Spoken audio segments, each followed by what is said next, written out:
saw the title of it. What's up, YouTube? YouTube, you didn't want to go live for me immediately. I think they saw the title of the video and then they was trying to shut it down already. They were trying to shut the title down already. God dang, YouTube. Give a brother a break. All right. Hopefully we won't have any technical difficulties like we had yesterday. But I want to thank everybody for joining the live today. As we go live every Monday, Tuesday, Wednesday, Thursday, and Friday. And today is Friday, so I hope you guys have had a great week. I hope you've had a motivating week. I hope you've had a peaceful week. That everything is going great for you. But it's Friday. It's Friday. It's the end of the week and the last day.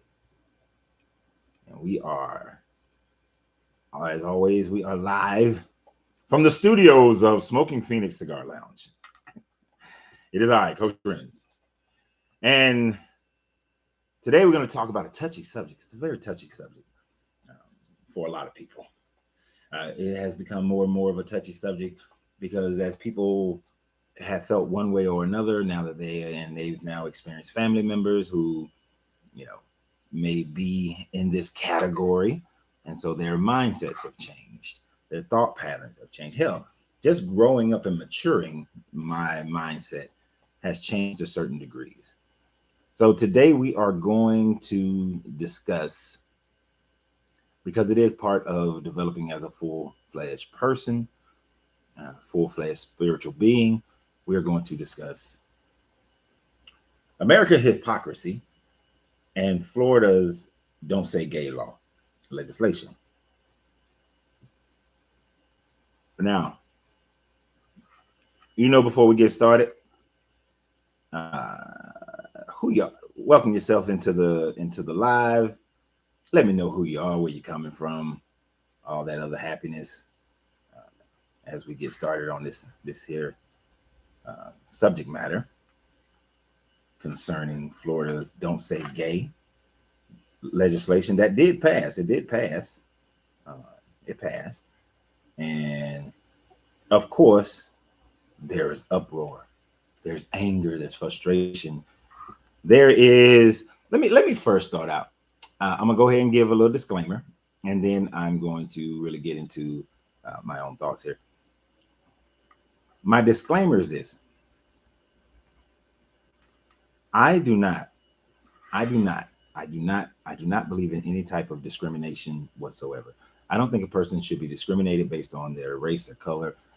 In particular case, I don't think anybody should be discriminated for a job, for buying housing, for credit, for anything of the sort when it comes to your sexual orientation or what you claim your gender is. If a person is qualified for a job, doesn't matter if they're gay. Doesn't matter what they do in the privacy of their own home. Don't care whatsoever what they do in the privacy of their own home. They shouldn't be discriminated for anything, passports, whatever it may be. Not at all. But when you try to force your politics on everyone else, which is a common human thing to do, I don't like that. When you're trying to tell me how I should raise my children or what environment they should be in, you have no authority over that. When you are, let's say, when you're trying to force me to believe something that I don't necessarily believe, and you have no factual evidence of it, I'm not cool with that. A big thing I'm not cool with, and I'm mad that Black people allow it. When you try to use a civil rights movement that was for Black people, it was started by Black people. Majority of the people who pushed it were Black people, and you try to use that for your platform, I'm not cool with that. Create your own. Create your own. You don't use. I hate that it's even called the Civil Rights Bill. It should be called the Black or the African American Civil Rights Bill. The fact that it is just a civil rights bill made it general, and other groups who are nowhere near as marginalized as Black people joined in and stood on the shoulders of those people who came before them to utilize that platform. I don't like that. I don't like that. So right off the whip, I have no problems with LGBTQ people being LGBTQ people. Do whatever you want to do. There are certain rights that you should have, just like everybody else. I don't believe in that discrimination. But stop using black people. Stop using what our ancestors built, stood on. And some of them ain't ancestors yet. They elders. Stop using what they built for your own agenda, right? And then there's just the plain hypocrisy of America. And we're going to get into that as well. You know what? Let me go ahead and lay that groundwork. The hypocrisy of America is that America has decided that it wants to go to countries like Ghana and Uganda and tell them about their anti-gay laws. And yet you have your own in your own backyard. As I was discussing this morning earlier, it is like a person whose life is in shambles, but yet they want to be your life coach. A person who doesn't know how to cook, but they want to teach you how to cook. You know, if you're obese and overweight and out of shape and you're not in the process, you haven't already lost, a certain amount of weight or regain a certain level of health, don't try to tell me about being healthy. Right? Either be in the process of getting your shit together or have your shit together before you try to come and tell me. I agree that failures can be, people who have failed are our greatest teachers. They should be in the forefront just as much as those who have succeeded. I don't have a multi-million-dollar business, but I have a business that has been long-standing, and so I therefore know how to build one, right? Do I know how to build a multi-million-dollar business? No, haven't got that far yet. So I can't tell you exactly how to do that. Can I tell you how to build a business so that you don't have to work for anybody but yourself? I can teach you how to do that. How to get your finances in order? I can teach you how to do that. How to get your credit right? I can teach you how to do that. I've had failed relationships, but I learned from each one of them. I can tell you what I've learned from each one of them. I can teach you that. I've been through some down times and I've been in some up times. I can teach you those things. But don't try to teach me if you have never done it yourself. But America trying to tell other countries how they should have equality in their country and how they shouldn't have these certain laws. Go fix your own backyard first, America, before you go trampling into somebody else's.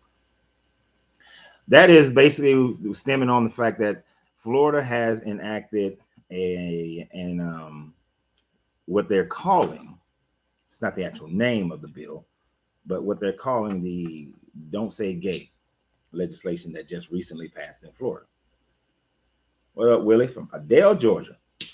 Right down the street.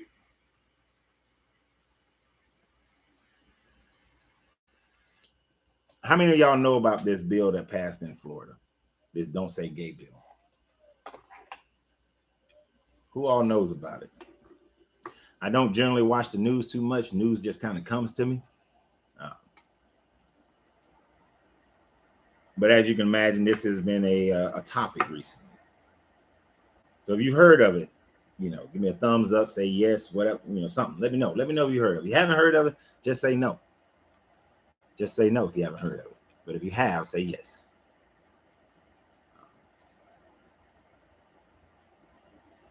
Because I don't think that this is a bad law. Brandon has heard about it, but doesn't quite know what it's about. Willie has heard about it. All right, that's on the YouTube. Oh yeah. Share the video, y'all. Share the video. Share the video. Share the video. Unless you're scared, share the video. Beverly says she's heard about it. Unless you're afraid that the LGBTQ gonna come get you, come protest at your job, at your house, share the video. Subscribe to both pages, Facebook, YouTube, whichever one is your primary. Those who donate to the channel, who have joined the Patreon, those who donate to the channel, I appreciate you. I appreciate every last one of you. All right. So, I've been quiet on Facebook. Y'all ain't heard about it? Oh, y'all heard about it. So this Florida don't say gay law, because it was passed. PC chat and Coach Renz. So basically, the nuts and bolts of it is this. In the state of Florida, I like the bill, but I don't like the bill, if I'm understanding it correctly. But in the state of Florida, one of the main things that they're criticizing is that the gay people want gender orientation to be taught in schools from K through 12. They want gender orientation to be taught. We've seen some states have where they're petitioning to have gay history taught in school, but they want K through 12 to learn about gay orientation, about sexual orientation, gender orientation. And they want the schools to teach it. They want teachers to have to go through a program of teaching that. In their mindset, they believe that if they teach that generation, this is what they say. They want to teach that generation that there are these genders and it's okay, so that they will just decrease the amount of anti-gay propaganda, anti-gay sentiment for the next generation, and then that proliferates itself on for generation after generation after that. And we know that the people on this channel who know when we talk about spiritual things, that if all you have to do is change the mindset of one generation, and then you've changed the world. So that's what they're pushing on the forefront, what they're telling you in front.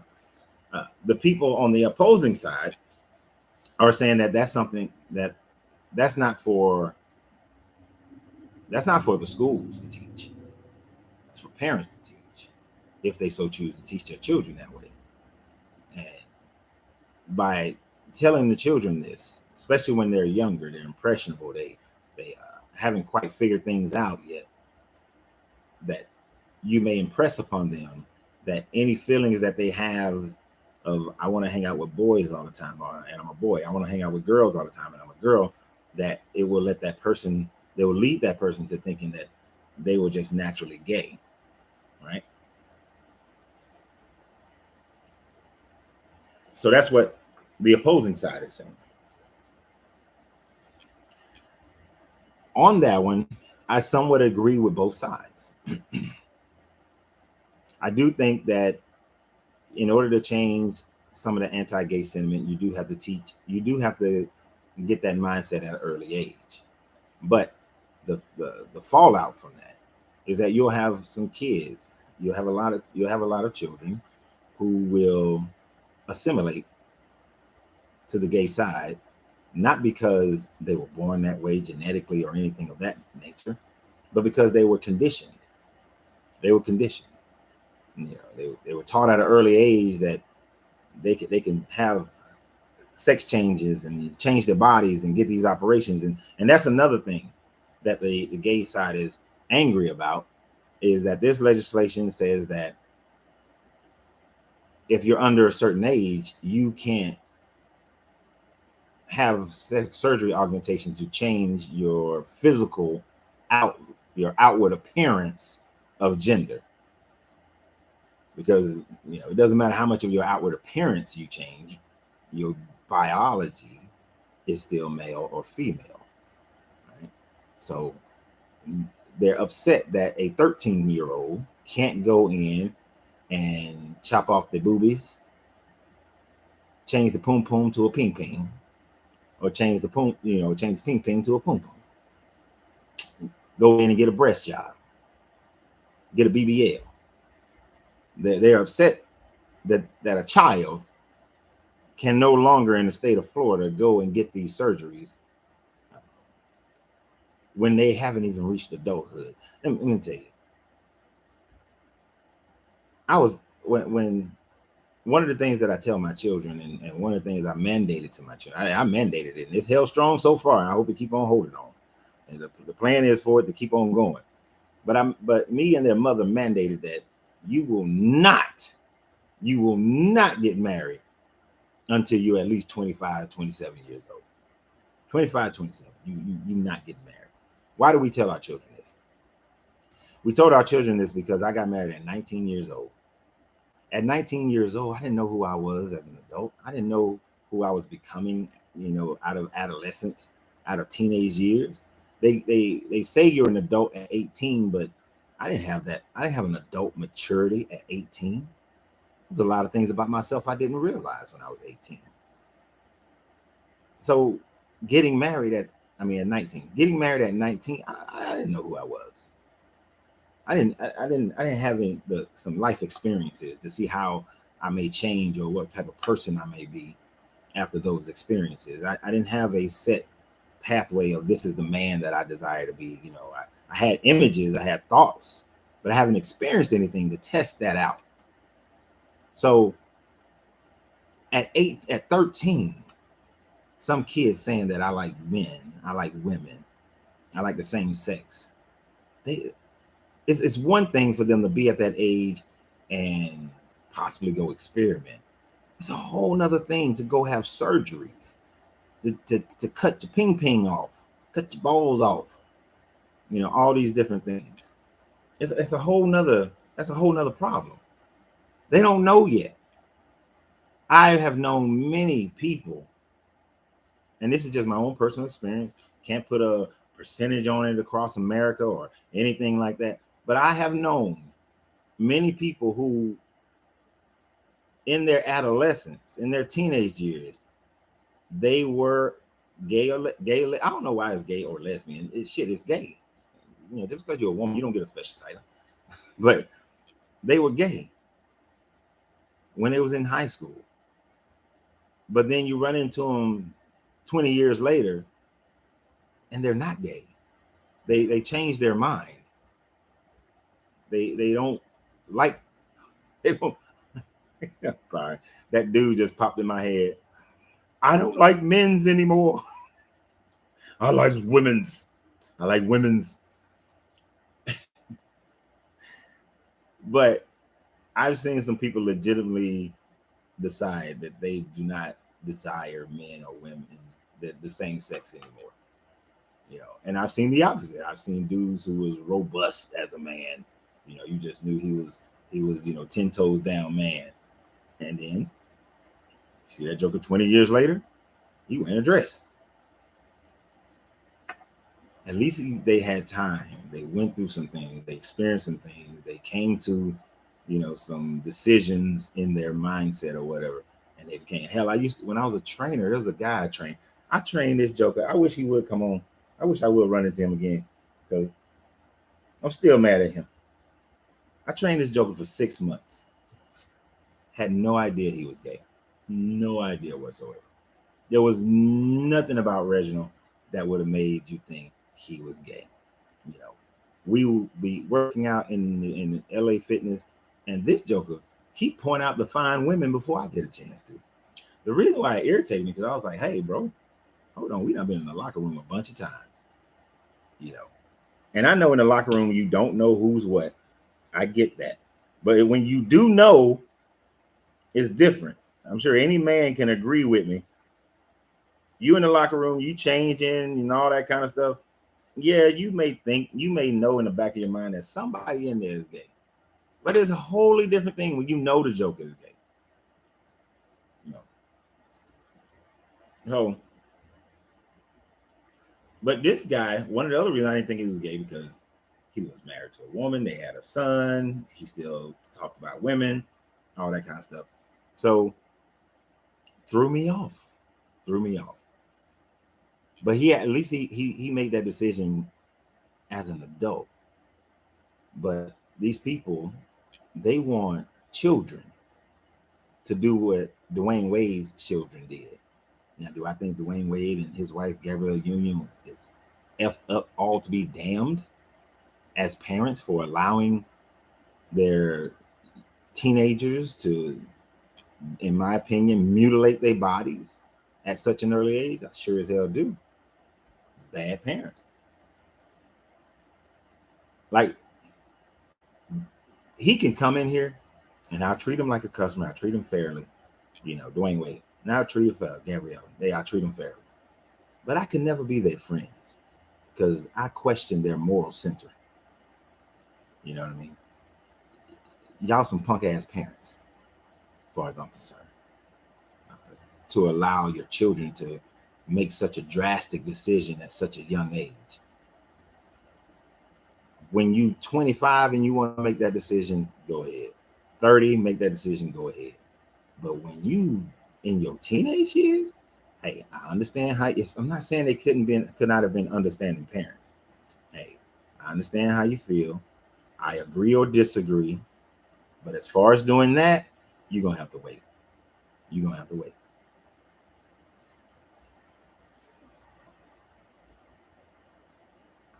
No, that's some punk parenting right there. I don't like punk parents, by the way. Just to be right with that. I don't like punk ass parents. Punk ass parents get on my nerves. Let's see. What we got? Grand Rising and Light One. Coaching. You started from the and now come online. I started the live from the beginning. All right, that's what's up, Richie. We just started. Anyway. Gender orientation is taught in schools by default of existence.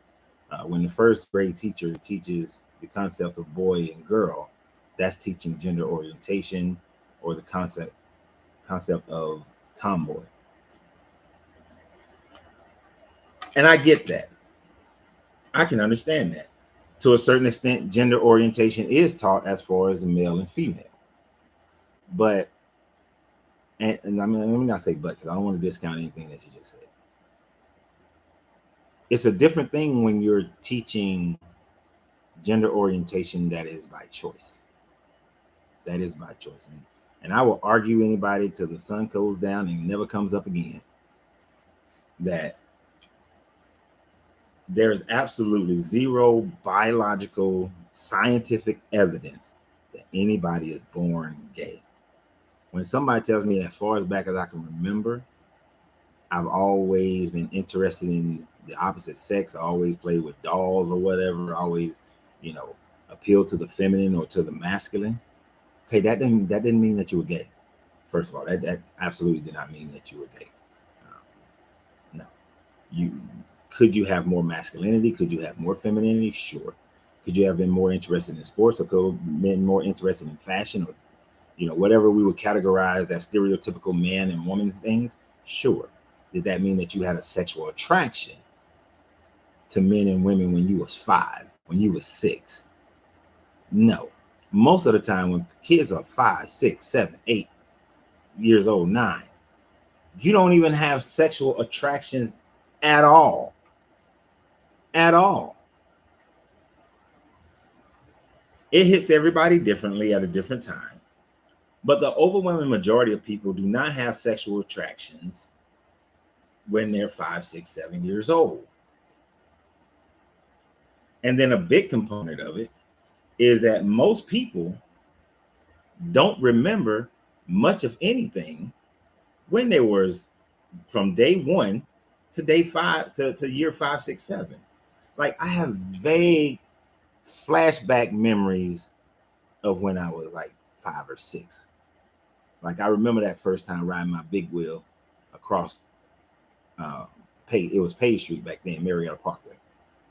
I have a couple of flashbacks of being in Mr. Man's store and buying candies and drinks and things. I have a few flashbacks of playing with my cousins when we was little kids, or playing I Declare War, on the back porch, in those 5, 6, 7, 8, 9 years old. Just flashback memories. I don't have hardcore, I can remember a bunch of different things. I remember, so in my family, when we were close in the family, my cousins, Shanann, I done put both of them together. Chanel and Sandra, they were 10 months younger than me. Everybody else was at least 3.5, 4 years older. And at that time frame, we were the youngest. We were the youngest grandbabies. So we played together a lot. I'm a boy playing with two girls. They playing Barbie, so I gotta be Ken. I'm driving the car, you know. Ken lost Barbie to G.I. Joe later on in life. You know, it was a sad thing when the whole divorce that Ken and Barbie went through, and because G.I. Joe came in and he took over, and then she was, you know, also hanging out with Storm Shadow. You know, Barbie was a little wicked when I was, but that was a situation that I was born into. I mean, I didn't plan to just have two girl cousins, and that's it. But later on, but that didn't, because I did that with them. I wasn't even interested in a woman at that time. I didn't have no sexual attractions when we used to play those games. You know, when I would hang out with them all the time, there was no attraction when their friends and my friends and we was all together. There was no sexual attractions when we was kids. We walking around with pellet guns and we riding big wheels and bicycles. You know, we having street races, you know, on foot. And we having mud wars. You know, when the mud gets all hard and turns into little kick bricks, and you take the lids of trash cans and you throw stuff at each other. You know, we built clubhouses. The earliest I can, other than, you know, earliest I can remember actually knowing that there was a sexual attraction towards a woman, a girl, because they were girls. I was probably like in the third, fourth grade before I realized that there was something different. There was something different about that lady. She different. She smelled different. She looked different. Her hair is different. You know, her booty different. There was something. I was probably like third, fourth grade before I started realizing that there's a difference here. You know, and you start having, you know, receiving pheromones and testosterone starts flowing. But not when I was 5, 6. Not when I was freaking 3, 4. So you're not going to ever convince me unless you can show some kind of genetic issue. But the thing about it, if it was, it would be a genetic defect. It would be a genetic defect. You know, because if you look at 1,000,000 people and 99% of them got the same type genome, but then here's just 1% that does not, it would be considered a defect. Not saying it in a negative way that the person should be treated unfairly. It's just the fact that if 90% of people have, you know, if 90% of the people have black hair and then you got 10% of the people with red hair, it's a defect. It's outside the norm. It's an abnormality. So and nobody's proven that. It has not been proven, and I have fair to believe. I am quite sure it never will be proven. So I don't think this is a popular subject on Facebook. People getting on and getting off. I don't care. You're also confusing gender orientation with sexual orientation. These are two different things. They can be related, but they are different. Trans men can like men, for example. Okay, Brandon.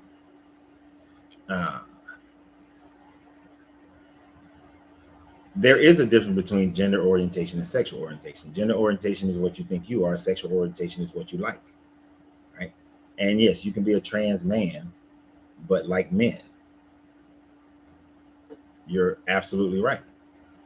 And if somebody is feeling that way, thinks that way, want to be that way, that's fine. You should not be trying to tell children in kindergarten through the 12th grade that what these are, that this should not be something taught by the schools. Their mindset, their maturity is not there. They're not equipped to be able to handle such a huge subject matter. That's something for their parents to help them through. It is not for the government to decide to teach this. It is not for the government to. The government should, to me, outlaw parents from being punks and allowing their children to go and get surgeries to change their gender, to change their outward appearance of gender. You know, if you're a trans man and you like men, and there are men who like trans women, who like trans, that's fine when you're an adult, but not when you're a child. So I'm not confused, nor am I confusing them. I'm just wrapping them all up together, because to me they are wrapped in together. They work hand in hand. You know,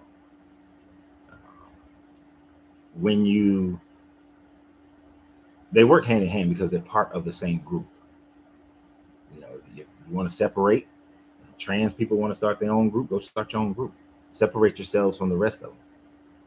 Identify yourselves as a wholly different group fighting a wholly different battle. Because even within the group, there are splinters. I always wonder why here in Atlanta we got to have Black Gay Weekend, and then you have Gay Weekend. And then during Gay Weekend, they don't really support the issues of Black gay people. It's all about white gay people. They're like, racism abounds no matter what group you're in. You're going to find it.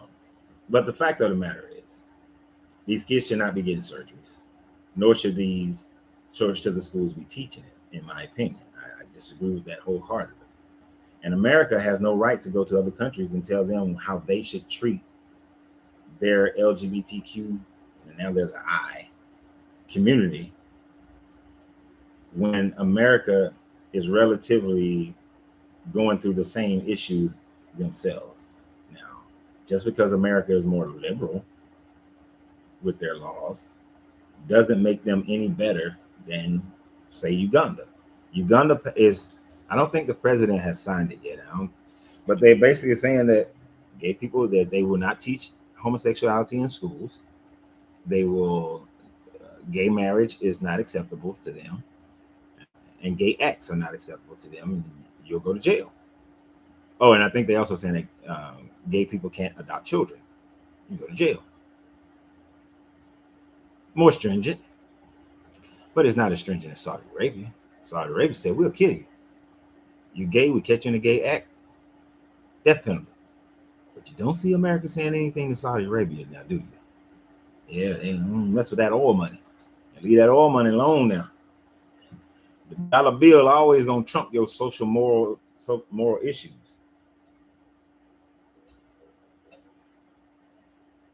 But so what do you guys think? What do y'all think? Should they teach gender orientation in school beyond male and female, to be clear? Because you can't help but teach male orientation, sexual orientation, gender orientation in schools.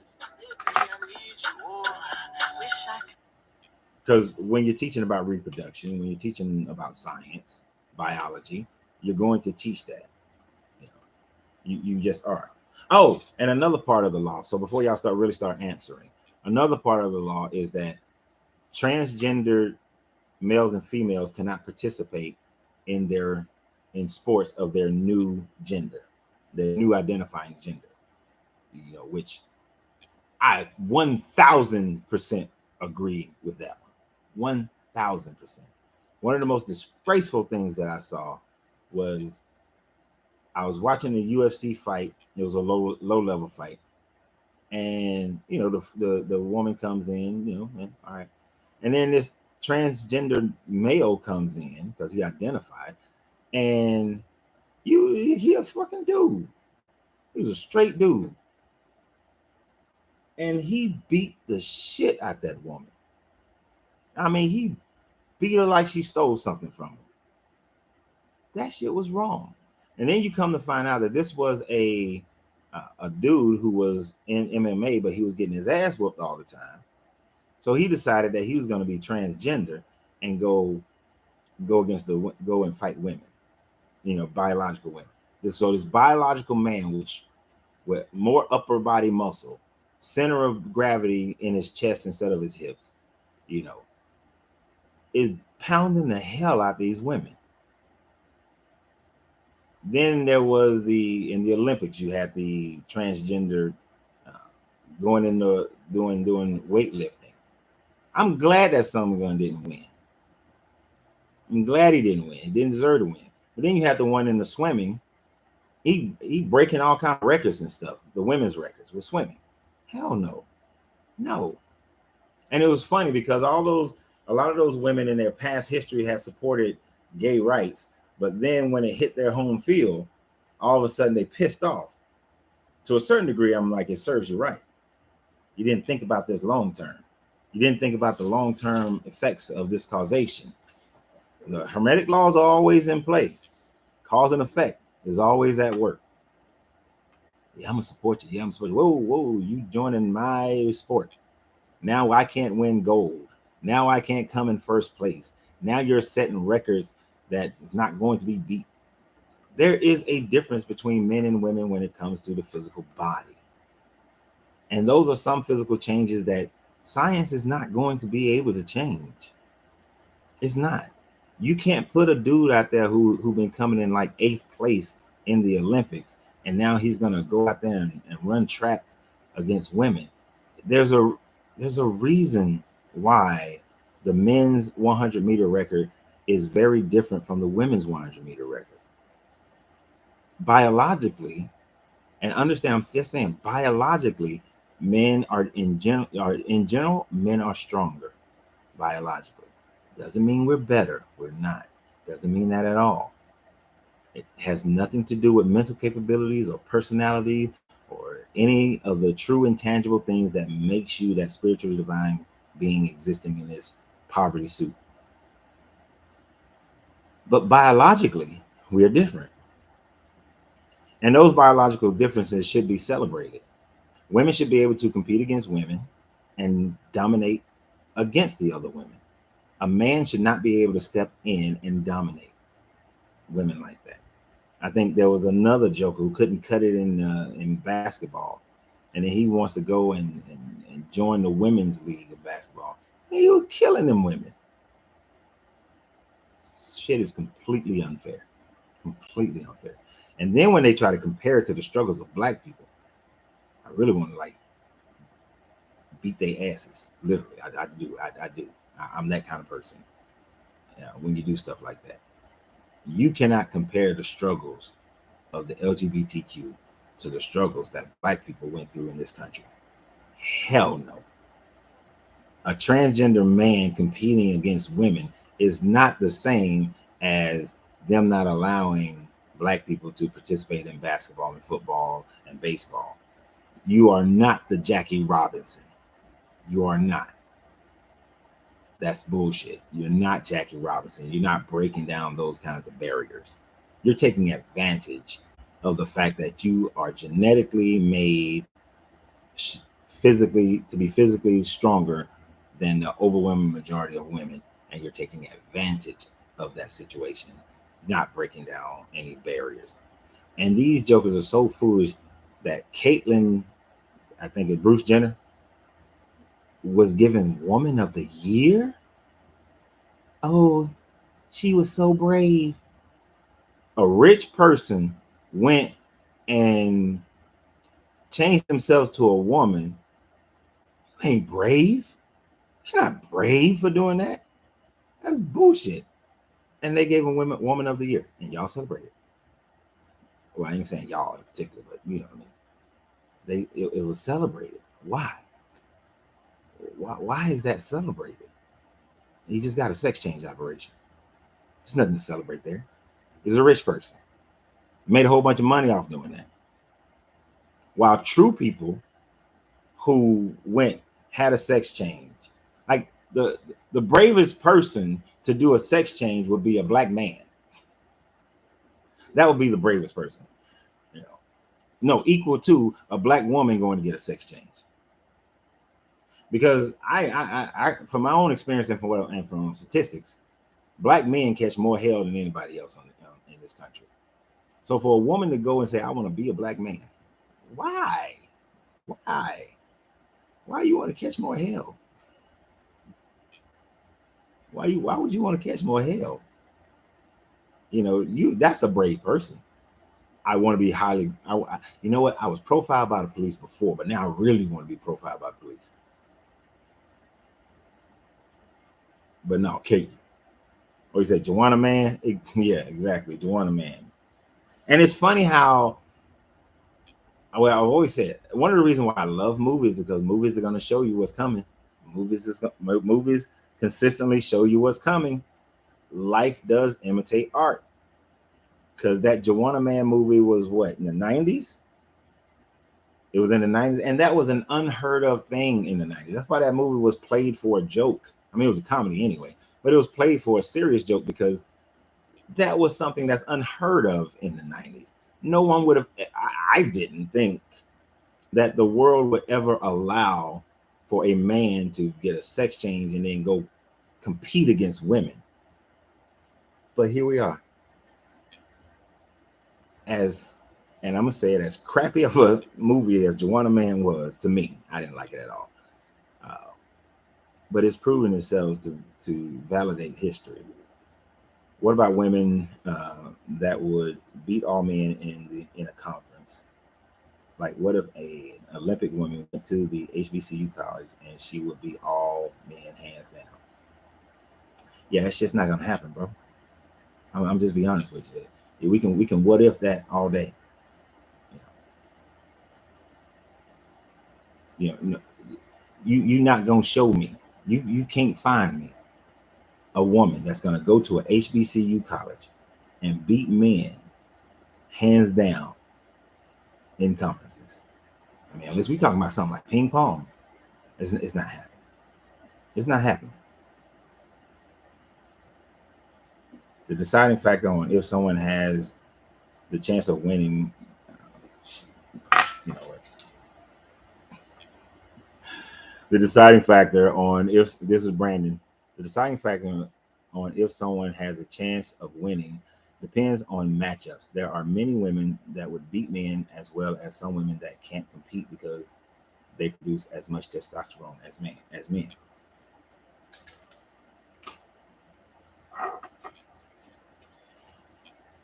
If you go to a HBCU, let's run through the gamut. Yeah, I feel sorry for our children as well. That's why I'm here. That's why I'm here. One of the reasons why I'm here.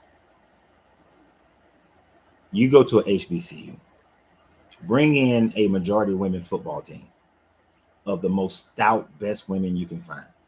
They're gonna get their ass handed to them. First of all,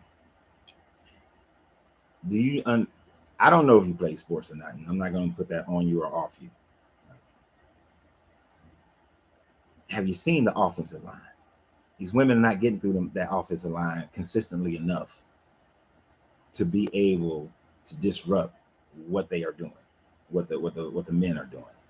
I mean, you're talking about the best athletes from high schools from around the country. This is not like you went and got the Bad News Bears. This is not like it's a high school where they're only pulling from their district. This is, elite level athletes here. They're not D1, all of them. Some of them are, but they're still elite enough that you can go and get all the D1 females. I hate using that term females when I'm referring to women. All the D1 women athletes and put them on that football field. They'll have some good highlights. They'll have some good plays here and there. It's not happening, bro. You look, the women in the TNA Arena Football League, some of them women lay some hits. Whew, they lay some hits. But those hits don't hit the same when they're going up against a man running full speed. It doesn't. It don't hit the same. Can they tackle them? Sure. But are they going to hit the same? No. Are they going to be able to stop them consistently like they do? No. It's not going to happen. It's not going to happen. There are very few sports, very, very few sports, And those sports are usually going to be more skill level sports where a woman can dominate men, right? Very few. The top woman tennis player is not going to beat the top male tennis player. It's not going to happen. It's not, bro. I know you're trying to think through this thing, but it's not happening. Okay, not on the football field, not on the basketball court, not in baseball, not in baseball. When I watch softball, one, I'm amazed and I feel bad because I think them women are gonna have some. Oh, they're gonna have some shoulder problems. You would think, well, they don't play as long as men play in professional sports, so they don't develop. I forgot what it's called with the shoulder as much, but you could take the all-star college softball team, go play baseball against Florida State baseball team. They're gonna lose. They're losing. It's not gonna happen. It's just not gonna happen. That's the speed of the game is vastly different. The speed of the pitching, vastly different. The speed of getting to bases, running the fields, throwing people out, it's vastly different. Those nuances that are there, they're not going to break that. They're not going to win, right? And it doesn't matter how much testosterone they produce. Yeah, will it make them stronger? Will it make them faster? Sure. On average, most of these women are not producing more testosterone than a man. But you also got to understand that many of the things in sports, the reason why there are differences is because of where the center of gravity is in the human body. A man's center of gravity is in his chest, which gives him more upper body strength, right? A woman's center of gravity is in her hips, which gives her more lower body strength. But even her lower body strength is still not as strong as most men's upper body strength, right? So just strength-wise alone, fast twitch muscles then don't operate the exact same way. So that reduces their speed. You see what I'm saying? Testosterone is not the only thing. We like to center on testosterone, but fast twitch muscles operate also based on center of gravity and strength level and endurance level. So it's just not going to happen. The best woman marathon runner does not beat the best and a whole bunch of other males. This is why in the Boston Marathon that they just had recently, the women, never has a woman won the entire thing, came in first place.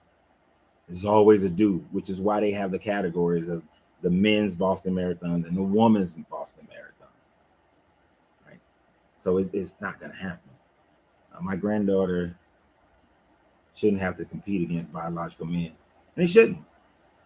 When I was in high school, the first girl in Cobb County played football.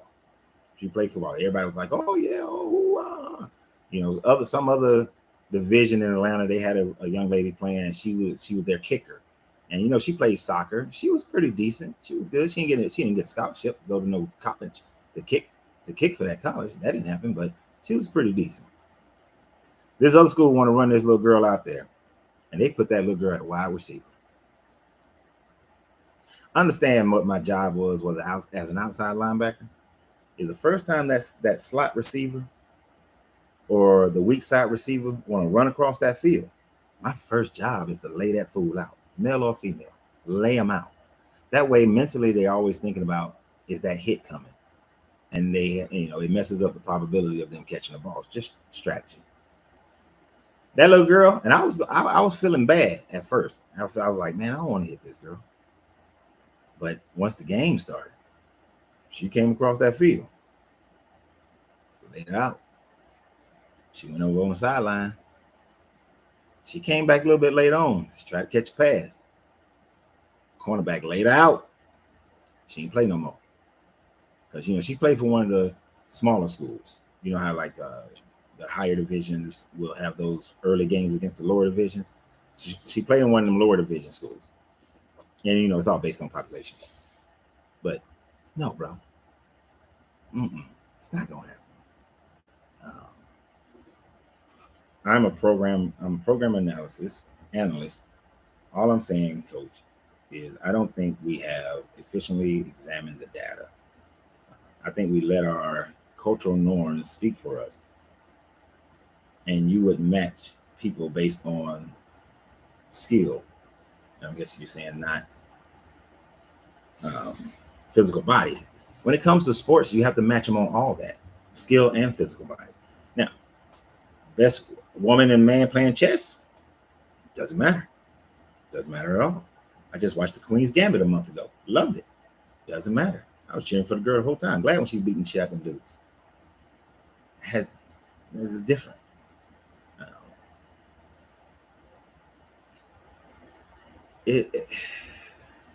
In sports, we got enough. We have the data. We have the data. We have the actual experiments. You will never, if you go through Olympic records, no woman has ever lifted more than a man. No woman has ever ran faster than another man. No woman has ever jumped higher. No woman has ever pole vaulted higher. And pole vaulting there's a lot of is skill. There's a lot of skill involved, but it also requires speed and strength. That push off, because like a dumbass, I tried pole vaulting one track season. Is one thing is the speed and holding that damn pole up, and the men's pole is heavier than the women's pole. But so that's one thing. And then to hit that thing and throw yourself up there into the bend, and then at the end to throw yourself up, upper body strength makes that difference, which is why there's no woman who's ever high jumped a pole vaulted higher than a man. When you're not faster and you're not stronger, in most sports, a woman is going to find herself on the losing side. Boxing? No. Definitely no. No. Speed is different. Power punching, different. Totally different. It's not going to work. Think about it. The MMA guy was a low-level MMA guy and was going in there and beating up some of the more top women. And thankfully, I'm glad he never fought like the champions or nothing like that. Actually, it probably would have been beneficial if he had fought the champions and then had won, which would have further shown that it's an abomination to sports for that to happen.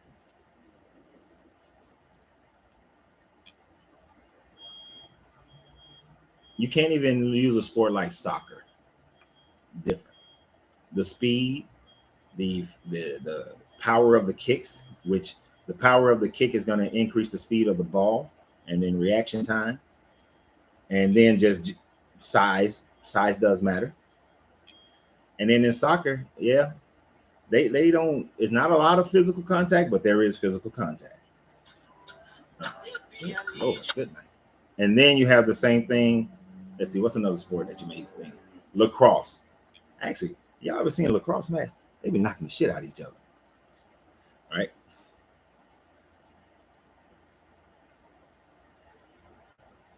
Golf. Before somebody say golf. Golf does require a tremendous amount of skill, but strength and power makes a difference. There's a reason why the woman long drive champion has never hit it further than the male long drive champion. There's a reason why the male tee box is further back than the female tee box. You know, it doesn't happen. We're talking about a professional level, not a bunch of dudes who go play on the weekend. A bunch of dudes who play on the weekend, you know. There's plenty of women who can beat the shit out of me on a golf course. Even if they hit from the same tee box, they still can beat me. Simply because they may have a better skill set. Why is my phone ringing this early?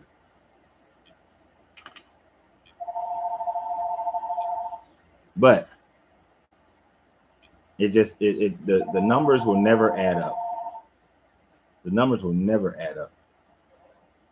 which is why I'm glad Florida put that bill in there. Because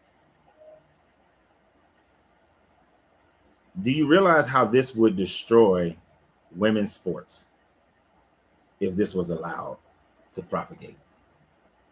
Because now in high school, you can have a male playing basketball on the women's team. And if let's say the country agrees with this, right? This male who is not good enough to be a star on the male basketball team is now a star on the female basketball, on the women's basketball team. Now when the colleges come looking for their women's team at whatever college, they're going to choose this dude over these other girls who should have gotten that scholarship. And now these girls are not getting the scholarship to go play at University of Tennessee, because that's a college I can see that would take it. Well, if the colleges did it, University of Tennessee loves winning championships. They're more known for their women's basketball than anything else as far as sports are concerned. Because they had a flash in the pan for a second this year in football, but their women's basketball team, bar none, has one of the most stoic, runs in history. I can see them at some point fielding a all transgendered basketball team to play against other women, and they would win more and more championships. And then other schools will follow suit. And where does that leave young women who wanted to play basketball as a career? Then all of a sudden that filters into the WNBA. It filters into the European women's leagues. Where does that leave women who wanted to play basketball? Now half their roster, if not most of their roster, is transgendered males. All it is D-League. It's lower than D-League. You see the damage that you do to women's sports when you do that? So I'm glad Florida is outlawing this, because the long-term damage to women's sports is tremendous. Can you imagine transgender male playing volleyball? Like, I love watching volleyball. Men's volleyball can sometimes be boring as hell because it's serve, set up, spike. All right, serve again. Serve, set up, spike. Serve, set up, spike. I like watching the women's volleyball because you get volleys in women's volleyball. You put a bunch of transgender males out there, it's serve, set up, spike all over again. It destroys the sport. What's the data that matters? I'm literally disregarding the data that matters. If there was only one team, no boy or girl sports, the dynamics who make the teams change. How women train and play would change. Bro, have you played sports in your life? I mean, I'm not being funny, but I really got to ask that question. Have you played sports in your life? Because no, it doesn't. So when I was bodybuilding, and there were women in my military unit who was competing as well. One, they can never lift they can never lift as much as I was lifting, but their bodies just didn't build the same way mine was building.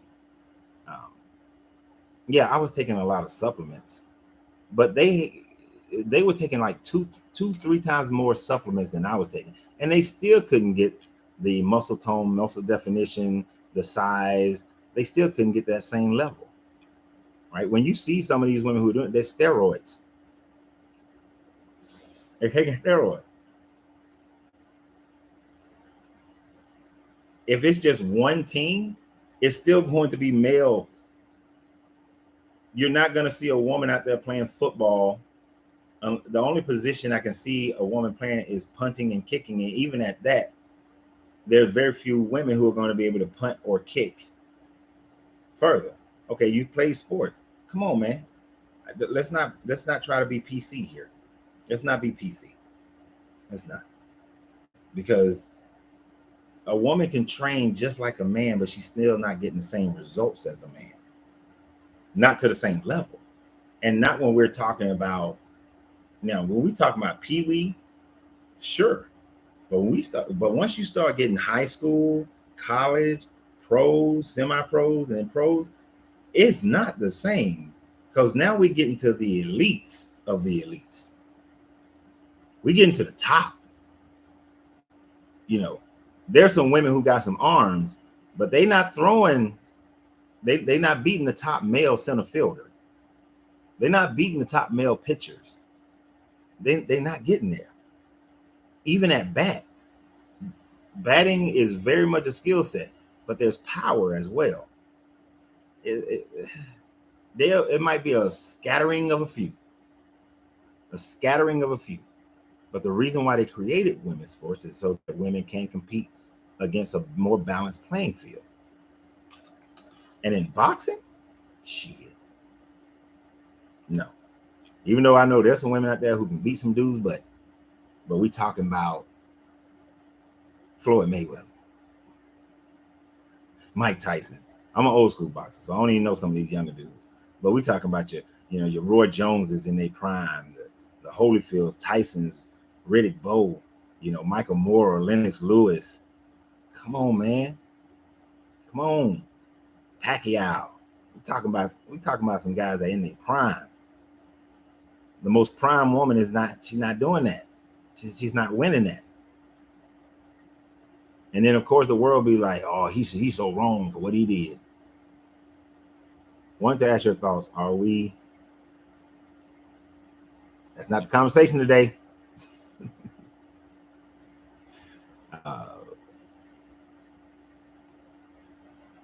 But that's not the conversation, E-Bizzle.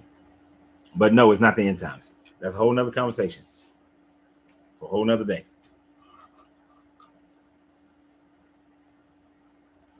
But E-Bizzle, what do you think of the conversation? Do you think women that Florida is wrong for outlawing it? I remember when Bruce Jenner received the ESPY award, right? Back in 2015, it was very weird. I'm not against anyone that award felt forced. I think it was forced. I think the LGBTQ community forced that. They forced the Woman of the Year thing because that they was like, this is going to be our poster child. It's going to be the poster child.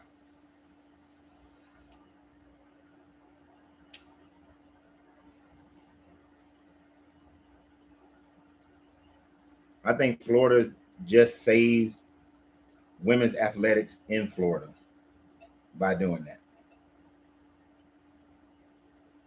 And then when they can, and you got to realize sports are, once you hit a certain level, sports are more of an entertainment value than anything else. So like when they, you didn't think they were wrong? Yeah, I didn't think they was wrong either. When they were complaining about how much money Sue Bird made compared to what LeBron James makes. Okay. First of all, the WNBA only exists because it's supplemented by the NBA money. Without NBA money, the WNBA wouldn't exist at all. The second thing, when you look at the arena, the men's basketball arena, when the men play, the arena is full. When women play, the arena is most of the time not even halfway full. Right? Don't let the TV fool you. They get everybody down low, and then they keep the cameras low. They don't show you the rafters that are empty. If your sport ain't making the money, you are not going to get paid the same way. It's just not going to happen. Right? When it just comes down to money. It's entertainment. If the people aren't showing up, then it's just not going to happen. That's why I didn't understand why so many WNBA players are in disagreement about them lowering the rim for women's basketball. You should lower the rim. The thing that made basketball become a more entertaining sport was the slam dunk. You can say a whole bunch of other things about 3-point shots and all that, But you have to be a true enthusiast and love that fundamental basketball. Women have some great fundamental basketball, but there's only so many times I want to see a layup. There's only so many times I want to see a jump shot. At some point, I need somebody dunking on somebody's face. If it wasn't for the slam dunk, basketball would have still been a popular sport, but would have never reached the heights that it is at today. It would have never reached the heights of that day. That's why they realized they was wrong when they outlawed dunking in basketball. They realized that they were losing the entertainment appeal. That brought a level of entertainment that you're just not getting. So if they lowered the rim for women's basketball, you're going to start to see some of the high flying, because most women cannot dunk a basketball. Right? I want you to think about that. Most women can't dunk a basketball because they can't jump that high because their center of gravity is in their hips and not in their chest. So, and it doesn't matter how you can train your ass off. Very few women are going to get to that level where they can jump that high. Now, if they're playing against men, a lot more blocks going on, a whole lot of blocks. You got these jokers today who can't back down. I was watching my poor Hawks they played well, but they lose last night. I'm looking at a 6'10" guy, and you got another guy who was probably 6'6", 6'5", 6'6". But that little joker was so strong, 6'10" dude couldn't back him down in the paint. There was no backing down in the paint at all. Do you really want women running into the paint with these big ass dudes? Right. Yeah, Shaq did say it was a good point, Lord. Oh yeah, the alley-oop. Now that nobody really cared about the Clippers until they became Lob City. When they were Lob City, before that, they was that team in the basement. Women's basketball need that high flying. They need the lobs. They need the dunks in order to bring the entertainment value up for their sport. You get the entertainment value up, then you can get the money. You ain't getting the money just doing fundamental basketball all day. You're not. And what's crazy is that women don't go out in droves to support women's basketball. Did y'all know that there's a women's professional football league where they play regular football? Most people don't even know that exists, right? The speed of the game is much slower. The skill set of the game is not the same. They play in the same sport, but it's not the same. There's only a few women's sports that I prefer over male sports. That's tennis, because they volley. You get to see the volley. Pete Sampras and Andre Agassi in their prime was one of the worst tennis matches I've ever seen in my life. I was hyped for that tennis match. Been waiting on them jokers to play. Man, it was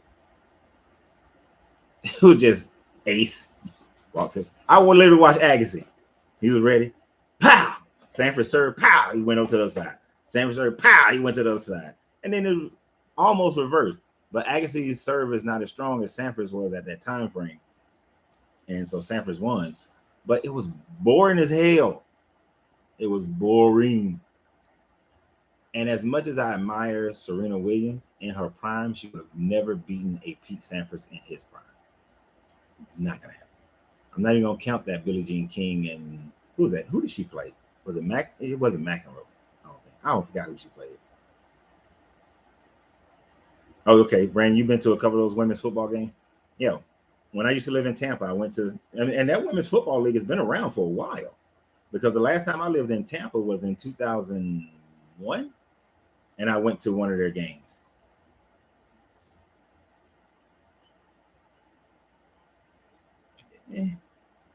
Yeah. I didn't get any, 70-yard bombs, 50-yard bombs. Average pass was about 30 to 40. A long pass was like 30, 40 yards. It's not the same. What about women police officers? Interesting thing about women police officers. I've had 2 experiences within the last 12 months. If you're scared because you see men, you shouldn't do the job. We was doing this thing where we was burning a bonfire out in front of the, well, it wasn't a bonfire, but we had the fire pit out in front of the lounge, and we sitting around the fire pit, having a good conversation. This cop was across the street, and she was there just looking for a long ass time. She finally came across the street when there were other officers in backup, and then she got out the car, and she was like, well, I saw you guys over here. I didn't know what you guys were burning, so I just, I wanted to check it out. Why couldn't she come? Why she had to call some male backup? Why she got to call male backup? Because she saw some black people out here. She had to call male backup. If you're scared, don't do the job. We were sitting there peacefully. It wasn't like it was a dangerous situation. I can understand a dangerous situation. You see us out here fighting and all that kind of stuff, call backup. But we all sitting there in lawn chairs around the fire pit. There was only about 5 of us. You need backup because you're a woman cop and you see some black people. I unfortunately got pulled over the other day. And the cop pulled me over. And she didn't immediately, when a male cop pulls me over, he immediately gets out the car, comes over, everything. But then, no, I didn't see the movie Chocolate Thunder. But then she waited till like 2 other male cops got there before she would get out her car. She's scared. If you're scared, don't do the job.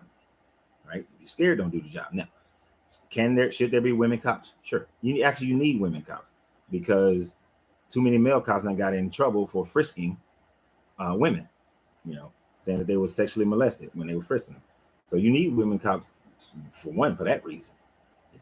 But women cops can adequately do their job just as well as a man can do the job. I would never want my daughters to be a cop because I've seen too many videos where a woman cop is trying to grab onto a dude and that dude beat the hell out of that lady. When you got those guys who are like, I'm going to fight instead of, trying to see the situation through peacefully. I've seen too many women take that punch to the jaw. So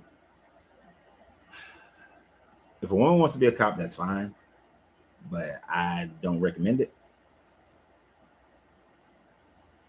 Because you get one of these dudes who want to fight you and you ain't got backup, that's different.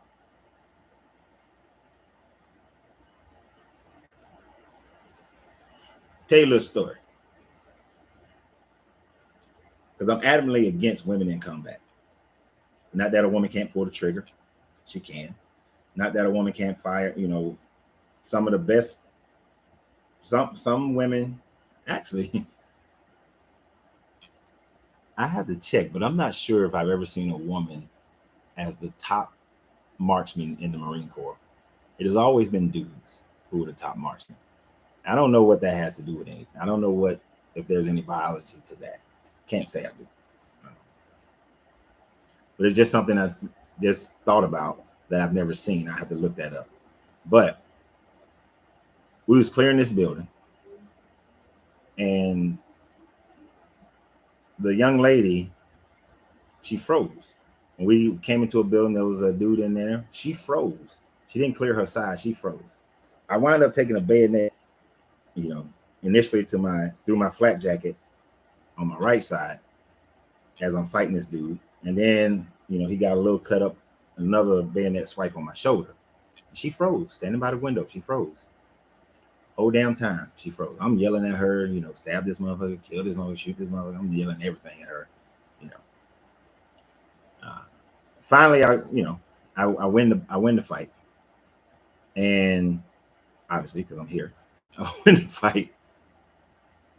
And the dude, a grenade off his belt falls. I didn't know if it was live or not. Wasn't gonna check. Knocked her and myself through the window that she was standing by.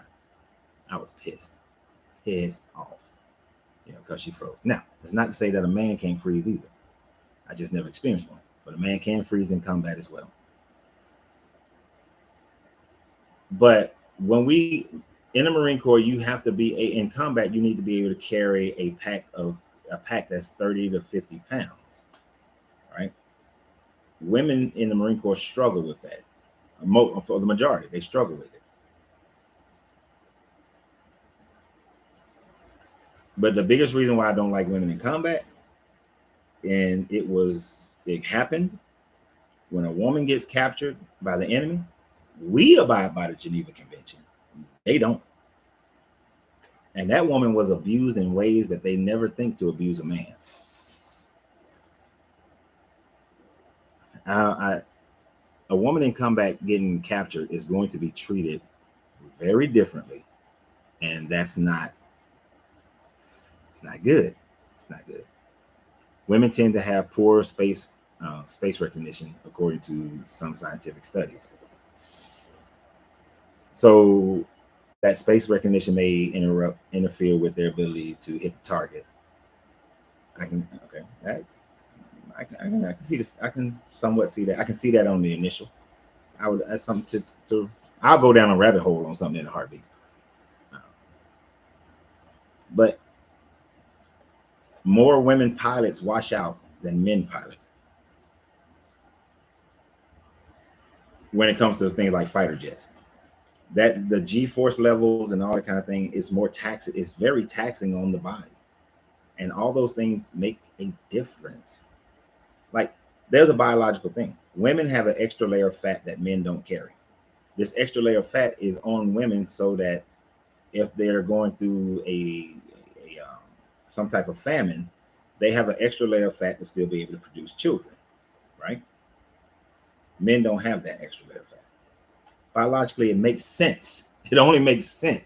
It's not a stronger or weaker vessel. Biologically, it just makes sense. That extra layer of fat, though, is also dampens their ability to build muscle and to be as strong. But their body, a woman's body, has a requirement that male bodies don't. So it makes sense for the woman body to have that. It's not a bad thing. It's a great thing. It's a great thing. You know, just like pain receptors are different for a man than they are for a woman. I've seen them dudes put that thing on to see if they, to feel what labor pains feel like. The way our bodies is made down and around here, from the belly on down, we don't take pain down there like y'all take pain. I literally saw a woman get kicked in her pum pum and kept going. You kick a dude in his ball sack, now bruh finna fall over. Pain levels is different down there. Take the same punch to the face, a man generally can take it more so than a woman. We're just built different. We're just built differently. So the same way with how alcohol metabolizes in women and men, we are different for sure. Yeah, I sit in this lounge. I see that shit all the time.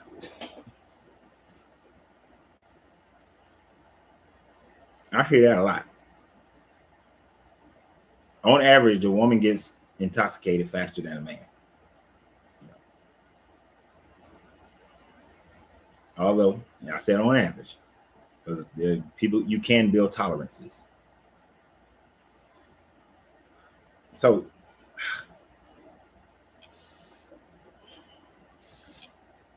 to keep the somewhat in line with where we're at here, we're just built differently biologically. So Florida enacting that law, that portion of the law, actually, I haven't seen, and I haven't read the whole bill, but I really haven't seen much of this bill that I disagree with. I don't want the schools teaching young minds about the LGBTQ community in school. It's K through 12. I don't think they should. I definitely don't think they should be playing sports together. You're going to destroy women's sports when you do that. And I definitely don't think that if you're not an adult age of 18, you should not be making that decision to get a sex change operation. You should not be able to get one. It should make sense for people to condition their bodies for their situation they're going to be in. So that may mean taking performance enhancers. And people do. But people do take performance enhancers. And that's fine. So are you saying that women should be able to take performance enhancers and the men shouldn't? Because if a man and a woman take performance enhancers, the playing field is still going to be an unbalanced playing field. I'm not sure if that's what you mean by that. But but whatever you're doing, you should be able to take performance enhancers for it. Now, I'm not saying that I'm not advocating for steroids or any other performance enhancers in any sport or period, because I think that makes the playing field unbalanced. Like for Barry Bonds, I'm kind of in and out. I'm in and out on Barry Bonds. Without the skill, you don't hit those home runs. But those home runs does require power. But he could already hit home runs. But he added more power. So logically, he should hit more home runs. More of those hits should be home runs. But you still got to have the skill set. You still got to have that hand-eye body coordination and that zone tendency. That zone is getting into a zone. Baseball is kind of weird. You know, how in basketball, you can get into a zone for a while and, you know, you're just in it. Same thing with football. Even though football has these little breaks. Baseball, it's hard to stay in this little zone because of all the lag time. So it's like this immediate zone that happens where muscle memory takes over. And you don't have to think about, oh, the pitch is coming in, down, low to the right. You don't have to, those are not thoughts that come through your head. It's like everything just happens at once. And your body just you trained your body to automatically just recognize what to do. It depends on the person's situation.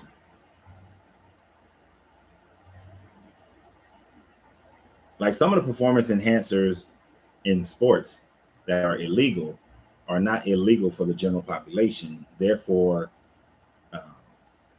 some of the performance enhancers that I was taking when I was bodybuilding in the military were illegal for like professional sports. Hell, I think DHEA was illegal for professional sports back then, but you know, I was taking DHEA so your body can pull more water into the muscle cell. You get more water, you can pull more amino acids in, and you can pull more protein, which allows you to build bigger, stronger muscles. So the women who were training with me, they were taking it as well, and for their bodies, they got bigger, but still outside of the comparison. So,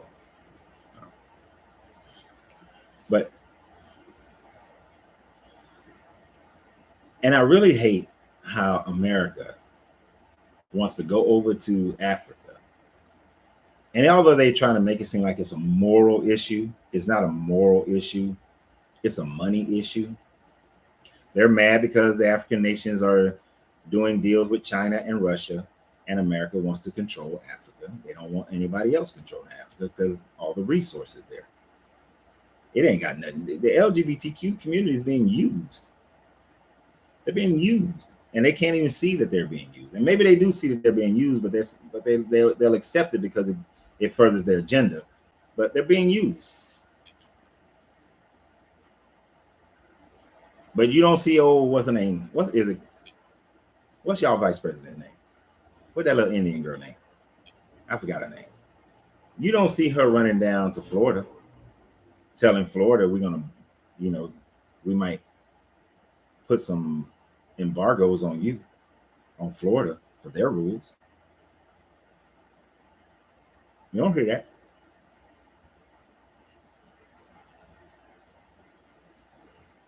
Now, do I think gay people should be able to marry each other?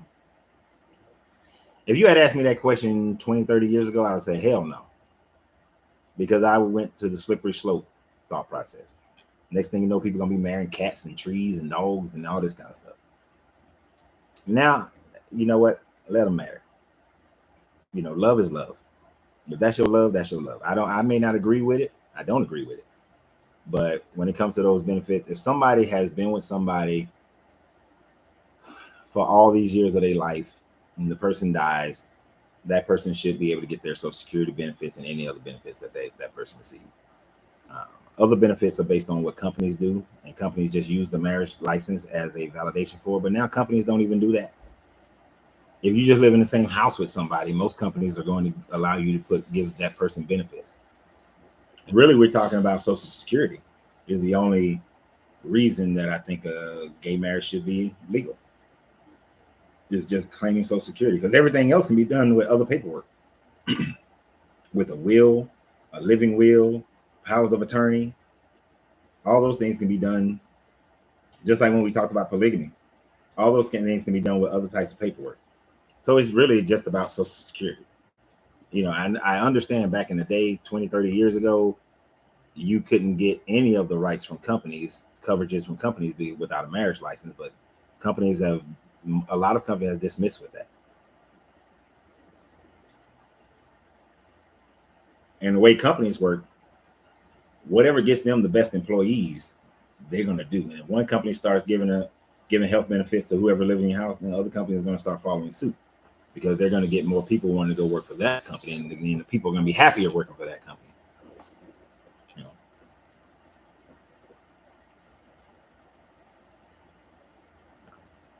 But all them other rights, fine with it. You know, don't discriminate against a person because they're gay or something and say, oh, you can't, I'm not going to hire you because you're gay, unless it has something to do with the type of business that you have. I do think certain businesses should be able to discriminate based on the type of business it is. Like the model for, what is that, Hooters, that dude should not have gotten a lawsuit. I don't know if he ever won or not, but he should not have been able to sue Hooters, because their business model is women in these little short shorts. They are there to attract men who want to watch these little girls in their short shorts.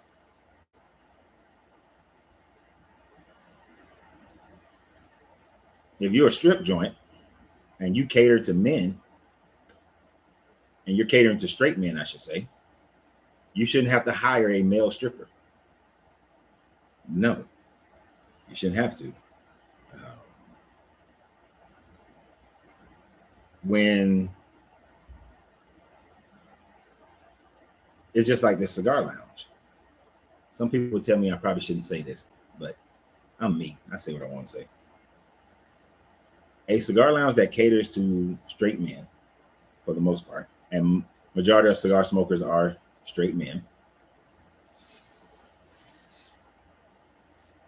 You can't have a flamboyant gay guy running a lounge of this size.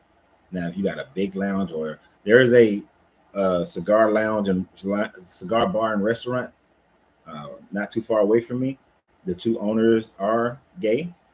One he's not overly flamboyant, but you can just tell he's gay, right? He has more feminine qualities.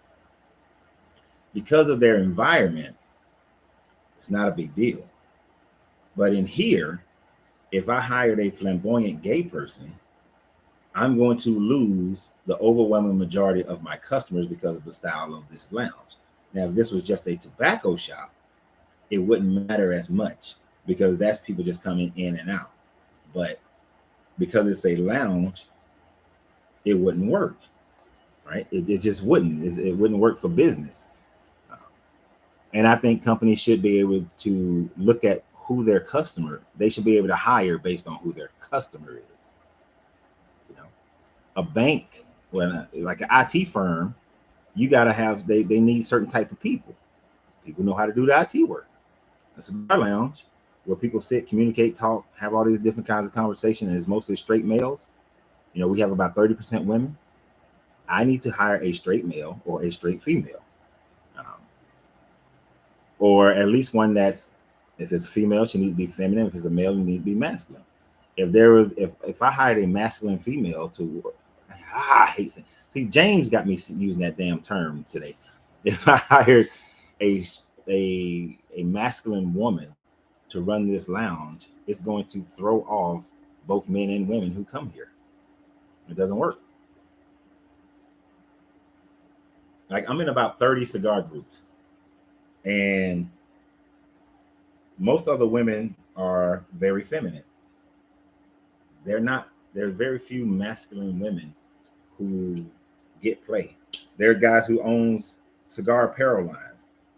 They don't put up masculine women to model their stuff because it's the more feminine woman that smokes. It's a weird thing.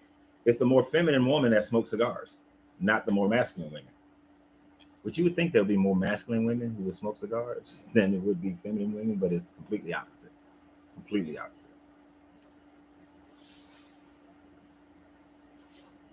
So I do think you should be able to choose who you want to work for you if it's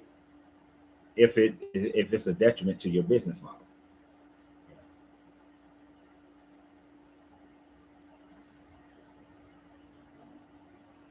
Because I shouldn't have to go out of business because the government wants to force me to hire somebody that I know would hurt my business.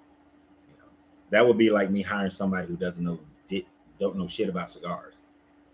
Should the government force me to hire somebody who doesn't know anything about cigars?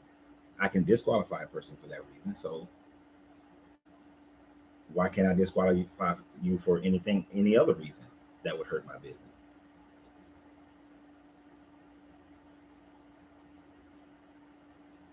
Like, if somebody opened up a bar called White Pride Bar, you think they're gonna hire a black person? That would destroy their business. It wouldn't work. It wouldn't work. And I know it sounds crazy coming from me, but I wouldn't blame them. You don't hire, it's called White Power Bar. You're not hiring a black person. You're not hiring a black person, Asian person, Spanish person. No. You gotta hire a white guy or a white woman, to work there. But if that's who they want to cater to, they can. Just know that everybody going there gonna get tagged. We're in the social media world today. They'll flag you like a champ. But anyway, I like this law in Florida. I like this law. I'm very much in support of it. I know some state, I forgot what state it was, they were trying to get Gay History Month to be taught, or gay history to be taught in their schools. This is the LGBTQ piggybacking on civil rights again, piggybacking on what black people did in order to get basic human rights. White gay people are not discriminated on because of the way they look. Because, and this is why I think they go with the I was born this way, I was born with this way. Because they know the difference between black people and gay people is that we can't hide that we're black. A gay person can hide that they're gay. So to be discriminated simply because of your skin tone, yeah, you're denied basic human rights. A gay man go to buy a house, gay white man, he does not have to deal with redlining. A straight black man, he got to deal with redlining. No, some basic rights. Stop piggybacking off our stuff. Stop diminishing the efforts of our ancestors and elders. Do your shit on your own. Stay out of our lane. Are there some issues that we may be able to collaborate on? Maybe. But do your own thing. Do your own thing. I mean, the Asians were able to get a bill passed in the federal government that is specifically Asian. Specifically Asian.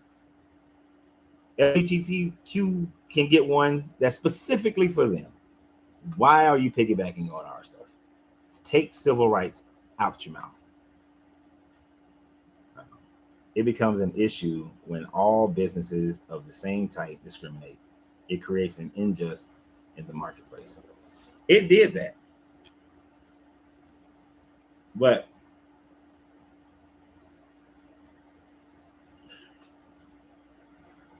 things are different, times are different.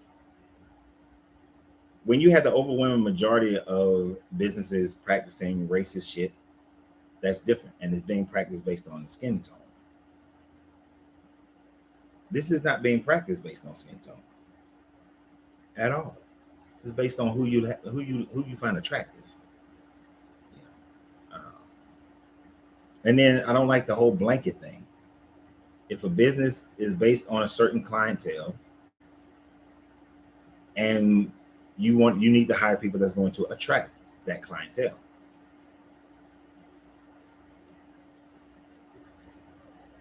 If you force that law, if you've made a law saying that cigar lounges have to hire gay people, right?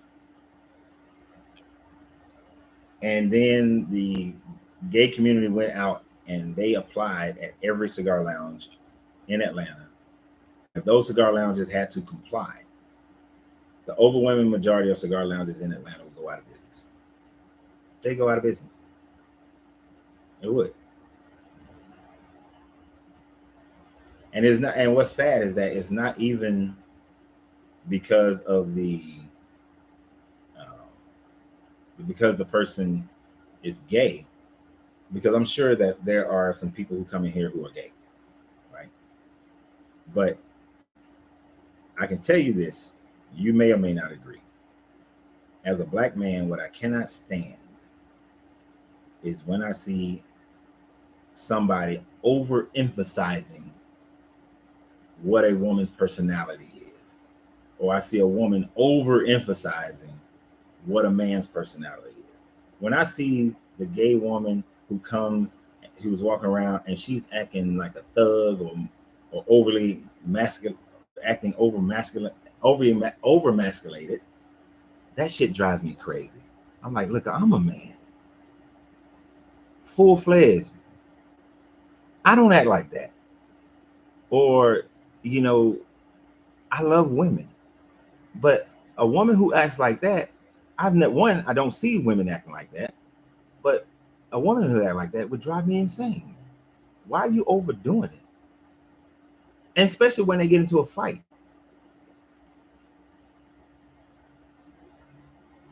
Saw this gay dude, he was willing to take that ass whooping because he wanted a windmill. Dude, you a dude. Fight that motherfucker like a dude. This is somebody who might be trying to kill you.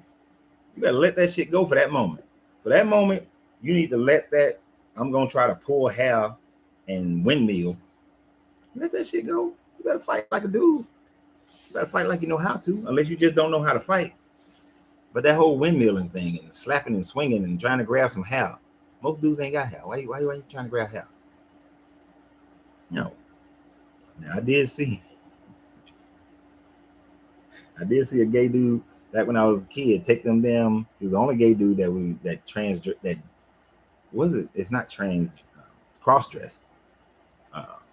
When I was growing up in Marietta, damn Steve took them heels off and beat the shit out, beat that dude ass. Bro, man had to move out the city. Hell, I think he moved out the state. Move out the city because Steve may walk around in women's clothing back in the day, but Steve was, when it came to fighting, Steve was a dude when he fought. I see I disagree with you on this, and that's cool. I don't think you're thinking logically about issues and have lots of biases. I still like your content. Well, I appreciate that, and actually, I appreciate the disagreement. I don't want people to always agree with everything I say. That would get on my nerves. And that's the beauty of being a person, of having a mind, is that we have the ability to think how we want to think. For the subject matter that we mostly talked about as far as sports and stuff, I think the evidence is quite clear that you would ruin women's sports if you were to allow transgender males or women and men to compete in the same arena. I think you ruin it. You ruin it. You agree that let's see what we disagree and agree about. So you think that trans and homosexuality should be taught to kindergartners? Because I disagree with that. You think that adolescents should be able to have sex change operations? Because I disagree with that. I'm just sticking with what's in this bill. And you think that women, trans women, should be able to compete with women in women's sports? You think all of those things they should be able to do? I'm not, is that, I don't know if you're saying right to the fact that it's cool that we disagree, or you're saying right to you actually disagree with this entire bill. I mean, I'm just curious. I'm not trying to throw you out there on the bus and nothing like that. I'm just curious, as if that's what you're saying.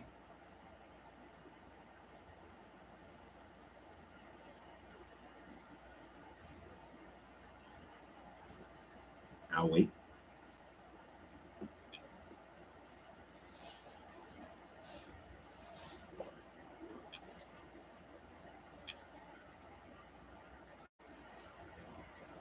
But I mean, if that's what you're saying, that's what you're saying.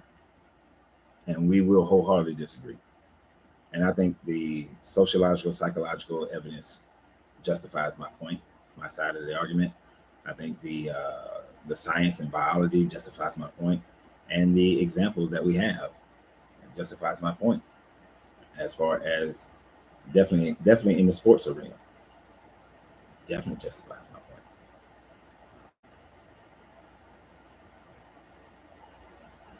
Did y'all hear about there was a transgender woman who went into prison because she identified as male.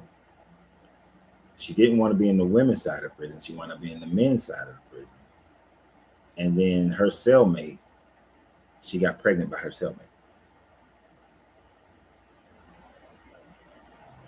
I think the existence of different types of people should be taught K through 12 in a reasonable way.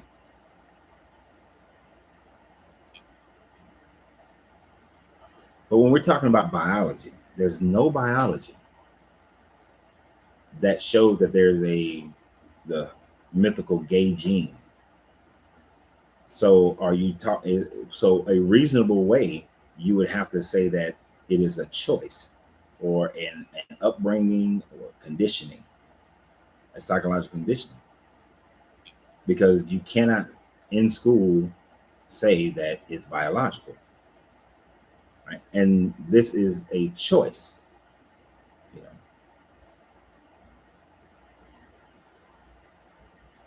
Because although they don't use the exact term of I choose to be a man, I choose to be a woman, they say I identify as a man or a woman, which is just semantics of saying I'm choosing to be a woman or a man, opposed to what I was biologically born as.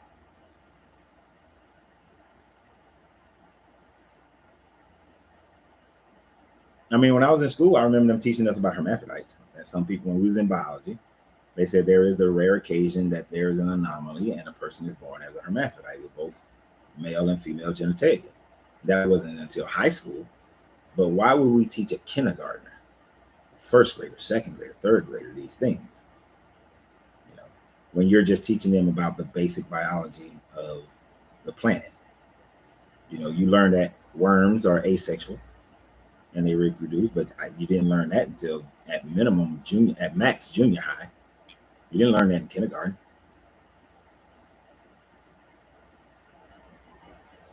Shit, kindergarten, you trying to get your ABCs, 1, 2, 3s, how to count to 100. You want kindergartners to be sitting there talking the different genders, that these two are biological, produced through science, produced through the biology and science. And this third one, this is a choice you can make to identify as the other ones, as a different. You can choose to go against your biology and be whatever you feel like you are. I'm not being biased.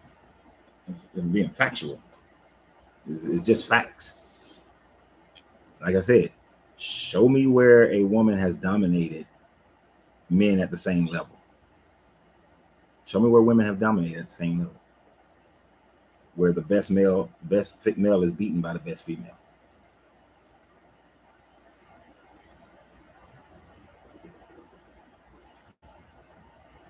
Show me where the men's 200-meter record is lower than the women's 200-meter record in history. It's never been that way.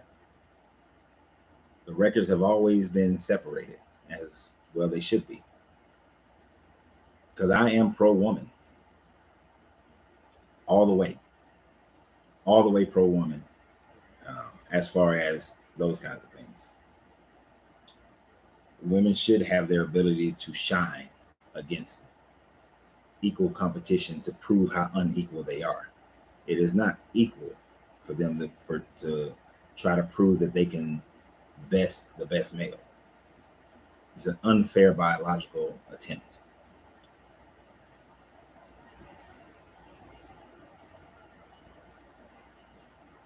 Now we're talking about non-sports. I'm with you all the way. Everybody should have a fair opportunity to compete against everybody. Talking about sports, hell no. That's what's in the bill. The bill is about sports. Well, one of the aspects of the bill is about sports, so they should be able to be. That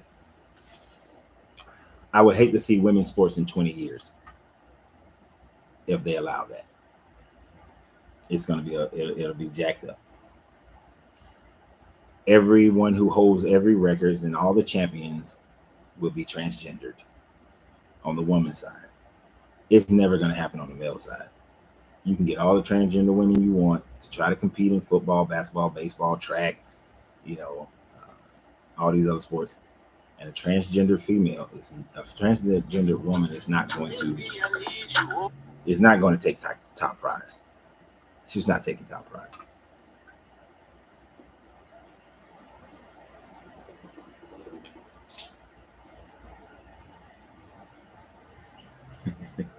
This is gonna sound stupid, but if wrestling was real,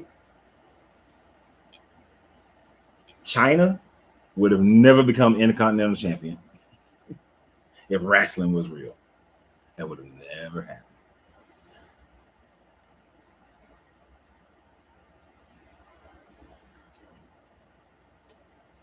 A woman is not going to beat whoever the heavyweight champion is. It's not happening. Outside of sports, the roles that we play in life are just that, roles. These ideas are not biological.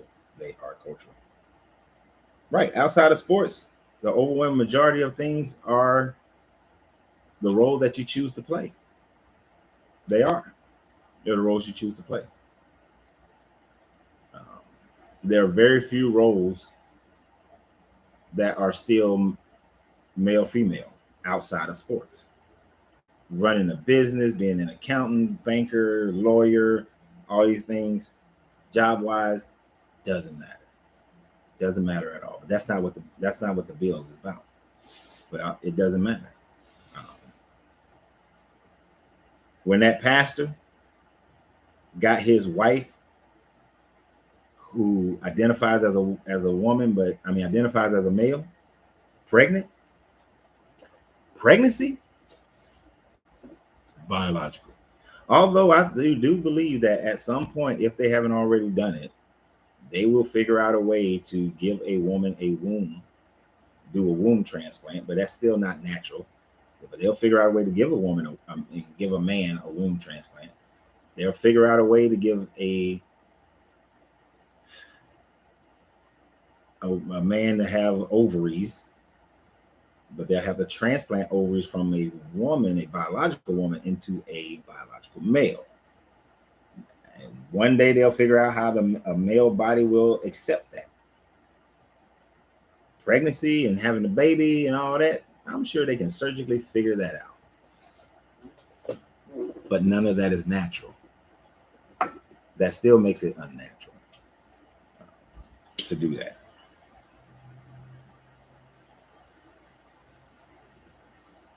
So government leadership, government jobs, sure.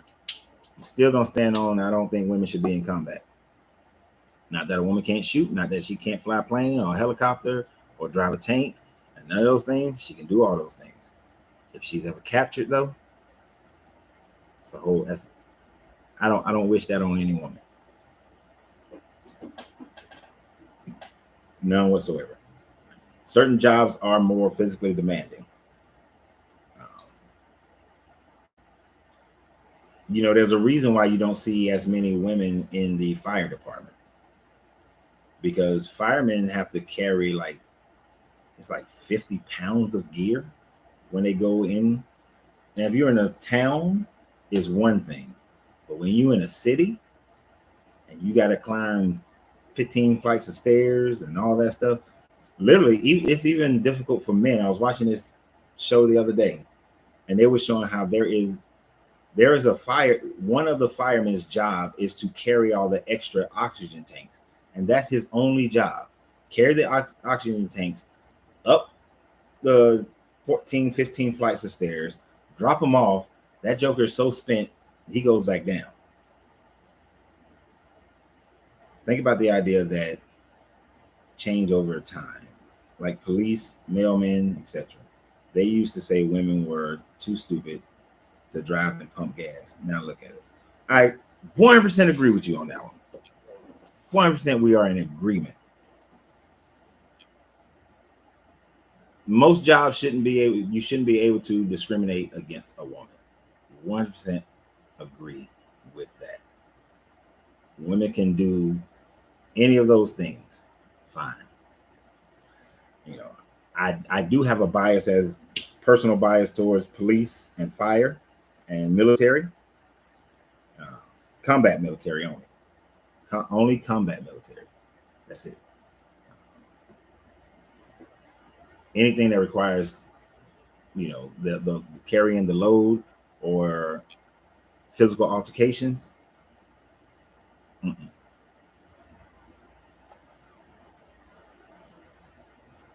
I think women put themselves at a disadvantage in those situations. Modern warfare is a lot easier. Could you imagine during Vietnam era, Korean era, World War I, World War II, where these guys are humping 30, 40-pound packs for 20 miles, 30 miles? Mm-mm. And you gotta, here's the thing, those packs are on your back. So it requires a whole lot of upper body strength, you know, to carry them, you know, and then go. Trust me. When I was in the Marine Corps, and then you get into your units, and when you're going out into the field, the pickup wagon in the back is mostly filled with women, because you're doing these 10-mile, 15-mile humps with these 30 to 50-pound packs, depending upon what they tell you to put in there, and carrying all your ammo and your rifle and all this other kind of stuff. It was hard on the women to carry those packs that far, but it was training, because you don't know when you're in combat if you got to do that for real. Yeah. You may not be able to drive a vehicle to get to wherever you need to go. So, and then just think about all that hand-to-hand combat that happened in Vietnam, Korea, World War I, World War II. We didn't have as much today. So I can see how they've allowed it a bit more. The more combat becomes less hand-to-hand, sure. But if it's hand-to-hand, no. You're putting women at a disadvantage. You're putting them at a disadvantage. You're setting them up. I don't believe in setting people up for failure. But you're putting them at a disadvantage.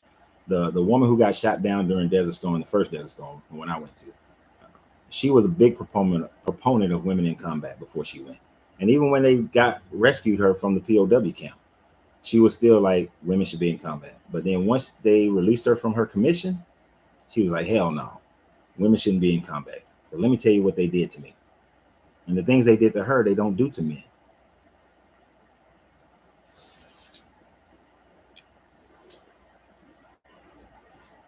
You never want to see a woman go through stuff like that. But everything else, any other type of job, you're right. The male ego has said that women were, like you said, women were too stupid to do certain jobs. You know, they didn't have they couldn't be mean enough. They couldn't be strict enough. They couldn't they didn't have the leadership qualities. I disagree with all those things. I disagree with all those things. I think a woman can be president and do just as well of a job as a man, bar none, hands down. Now, I trip when these women say that women can do a better job, because I watched this one show about a year or so ago called Y. It's the letter Y, and it was like the last man. Like, no, all the men, all the male animals and men disappeared. They all died. They didn't disappear. They all died, except for one man, one dude, and a monkey, and a male monkey. The only ones that survived. And women were ruling the world, and it was effed up. It was just as messed up as if all the women died and it was just men, and we would mess it. We would be far worse. We'd be worse as well. The whole situation was bad. You know, I think we need each other. We need each other. We need the balance. You know, the masculine and the feminine.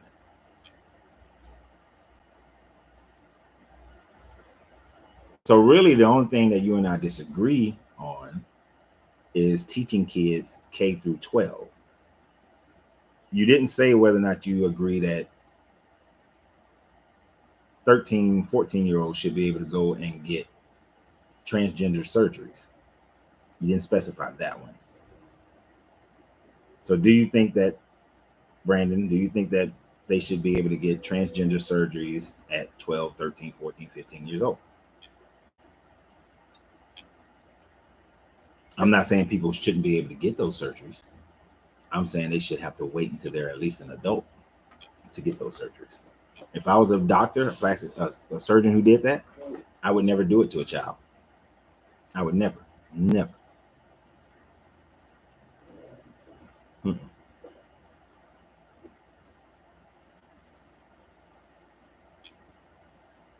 Probably would catch hell.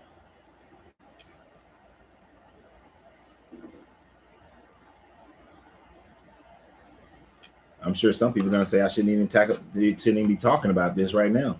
But they're probably going to be picketing outside the cigar lounge next week. It'd be funny to me. It would be funny to me. Actually, it'll probably be a catalyst to bring more business to me if they did. The way the cigar community is, it will probably draw more people. So come protest me. Let's test it. Let's test it. You know, other than Brandon, and Brandon, I appreciate you. The rest of y'all are kind of quiet. I appreciate you, Brandon. Yeah. I need everybody who on here to say something. Just anything, something. Just type the word something. Just let me know you're still breathing. Queen Bee says a lot of them will regret they did that change. I think so. I think that's just too young of an age. Too young of an age. You know. I remember when one of my children, when she went through an identity crisis, and that she called it an identity crisis. So it's not just me saying it, but she went through an identity crisis when she was in high school, like 9th, 10th grade. You know, I didn't down her for it. We just talked through it. You know, we just talked through it. And then as she got old, and she bounced between teams, you know, for a minute. Only thing I told her is that you will not make any biological changes to your body, you know, until you are at least 25. When you're 25, if you want to change your body, you go right on ahead. You know, but I need you to know, because ain't no coming back. There's no coming back. As far as I know, there's no coming back. If there is a coming back, it's all synthetic. So that's something that you definitely need to know. So 25, and that was our agreement. You know, I mean, she's 23 now, and she's like, I ain't changing shit.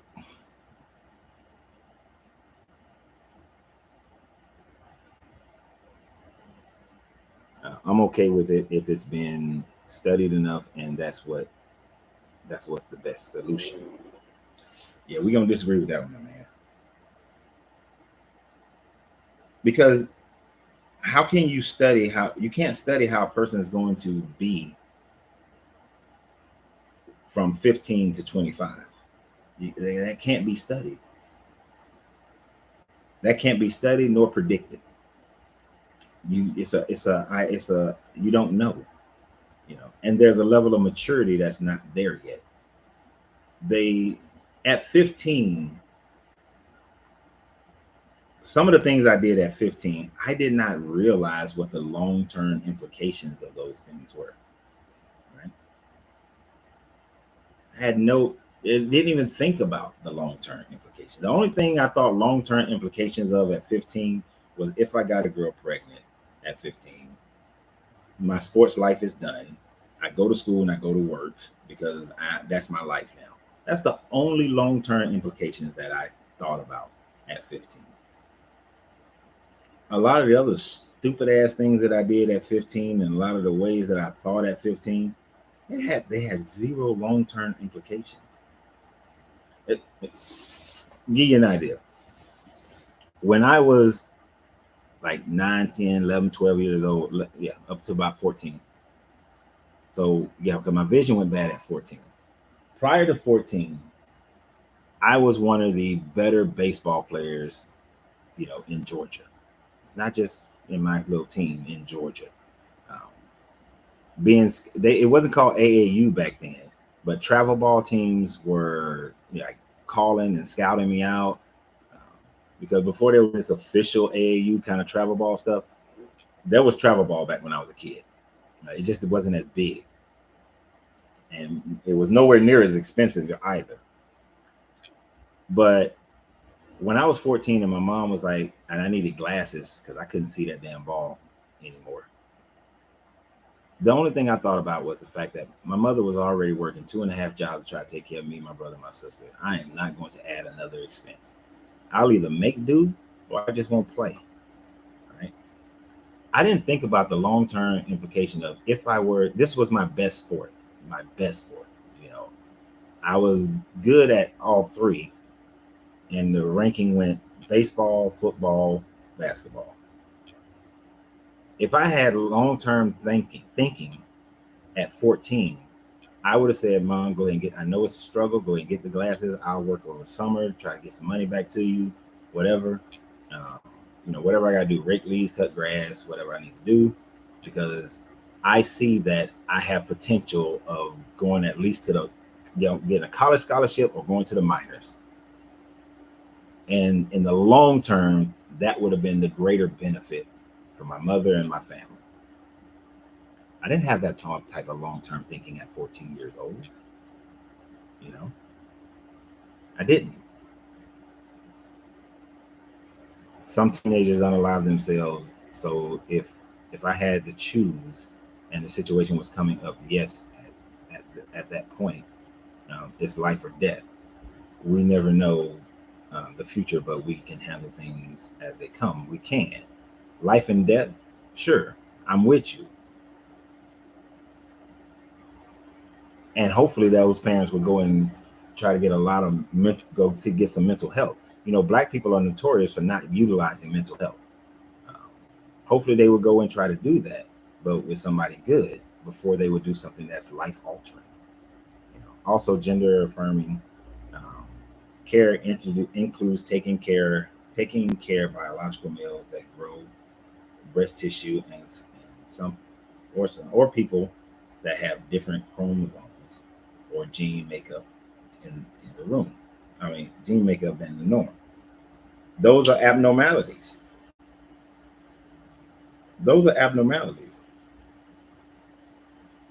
It's just like, I understand abnormalities. If you have an abnormal situation where you got a little boy and he's growing breasts and you want to take some surgery to it because you've tried everything else, okay. But does that mean I need to go cut off his penis and just go ahead and let the breast form? Doesn't mean that. Is he probably being bullied in school? I was in school. Yeah, we bully people. You know, you pick on people. Hell, I'm a grown ass man. I still pick on people. You know, just in a nicer way to not cause them to have some kind of mental issue. But because that's why we tell people when you come in here, you better have some thick skin. But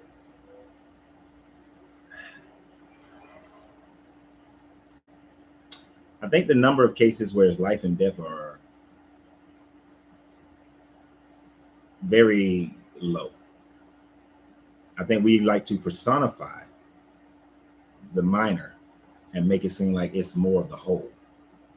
In the same way, black man rob somebody, oh, black men, all black men rob, majority of black men rob. Black man kill somebody, oh, the majority of black people men kill people.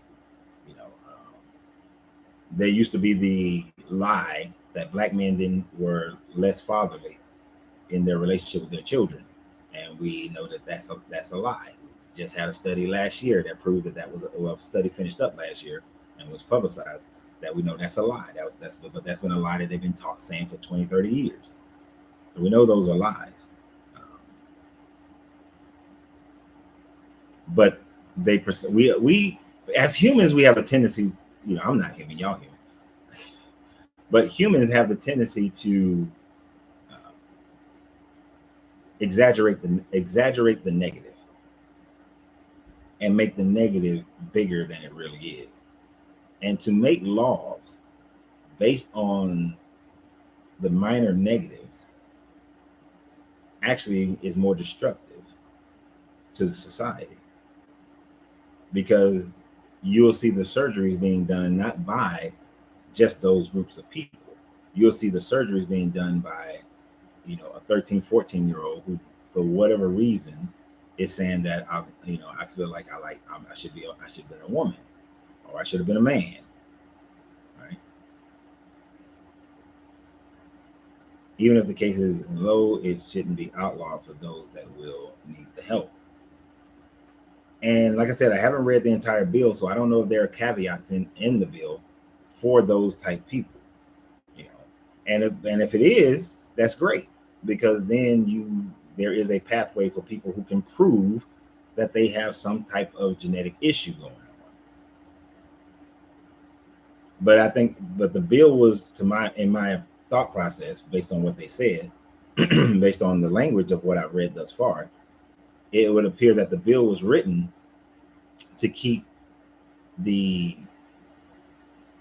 I'm having a moment, or it could be possibly having a moment, child from going and making this major decision that's going to affect the rest of their life long term. Because if you're a woman and you decide you want to be a man, and you go and you take all the inner workings out and you get a penis, and then when you're 30, you thought you like, shit, I'm really a woman. Well, you just taken away your ability to have a baby.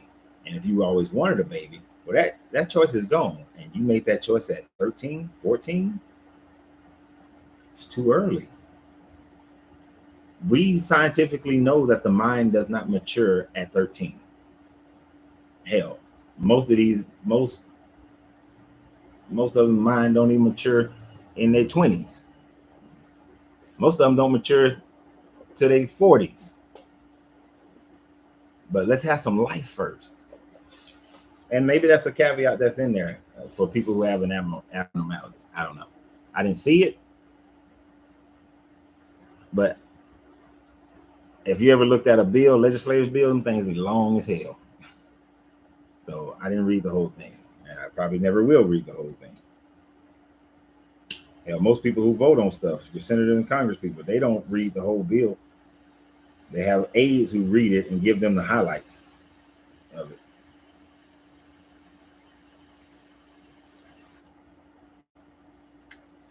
So what do you guys think about the LGBTQ community piggybacking on the Civil Rights Bill from 1969?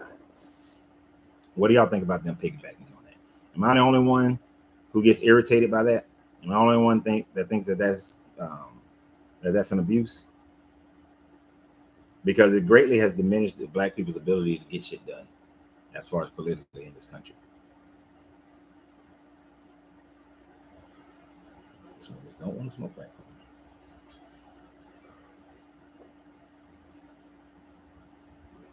I don't know. Am I the only one who thinks that?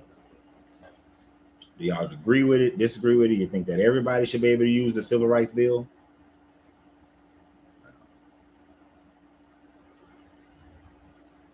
Or, you know, because they like to generalize our stuff. When hate crime bill first came out, yeah, we was talking about black people initially, but now hate crime can be spread across for anybody. But the Asian hate crime bill is not. It's just for Asians. You know, the LGBTQ hate crime bill is just for the for that community. Am I wrong for thinking that they shouldn't be able to ride on our bills? Go get your own bill. I mean, it's almost like if you have a neighborhood, everybody else gets to own their house, but the black person doesn't get to own that house. That's the community house. You know, your house is the damn community house. You the only one got a pool, but everybody gets to come and use your pool because you're the community house instead of them building their own pool. Or we should have a right to have a pool in this neighborhood.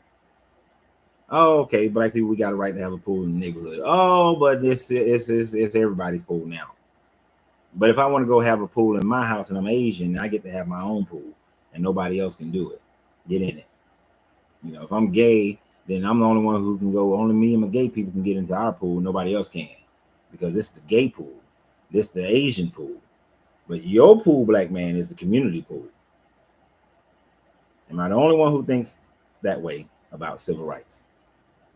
I mean, if I am, then I'll stay on my island and I'll be the only one who thinks that. I'm still think it, but that's how it has been ran. That's the way the government has continued to marginalize black people. Am I the only one?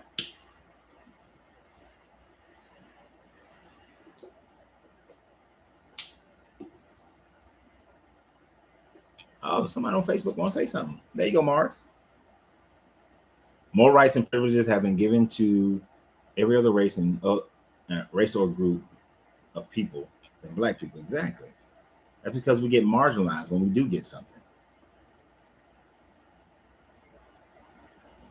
Even though I did not like Black Lives Matter, mainly because to me, the leadership of an organization or a movement has to be able to identify with that group and focus on the rights of that group. But look how quickly Black Lives Matter turned into All Lives Matter to Blue Lives Matter, you know, so that it marginalized what was going on with black people. Both issues can be issues and needed. We all ride on each other's stuff. No, we don't. Civil rights was built on a Bill of Rights, which was not written for black people. No, the civil rights, man, you can go read the civil rights bill. Civil rights bill is all about black people. It was all about black people. It was all about discrimination in jobs, discrimination in housing, discrimination in banking. It was about discrimination in the applying of the laws towards black people. It was all. It wasn't talking about integrating Asians. It was talking about integrating black people. About black people being having the right to go and take a shit next to a white man. You know, I don't agree with it. I don't like integration. I thought integration hurt black people more than it helped as far as that aspect of it. But black people couldn't get in. It was about keeping black people. Asians were able to go to white colleges back then, and black people weren't. You know, it was not a fair deal. It was all civil rights was, yes, built on utilizing the language of the Constitution, but it was for black people. And then it became community. Yeah, BLM was suspect as hell. As soon as I saw the leadership of it, I was like, here we go again with this bullshit. But no, go read that damn the civil rights bill. That was all about black people. It says it in the language.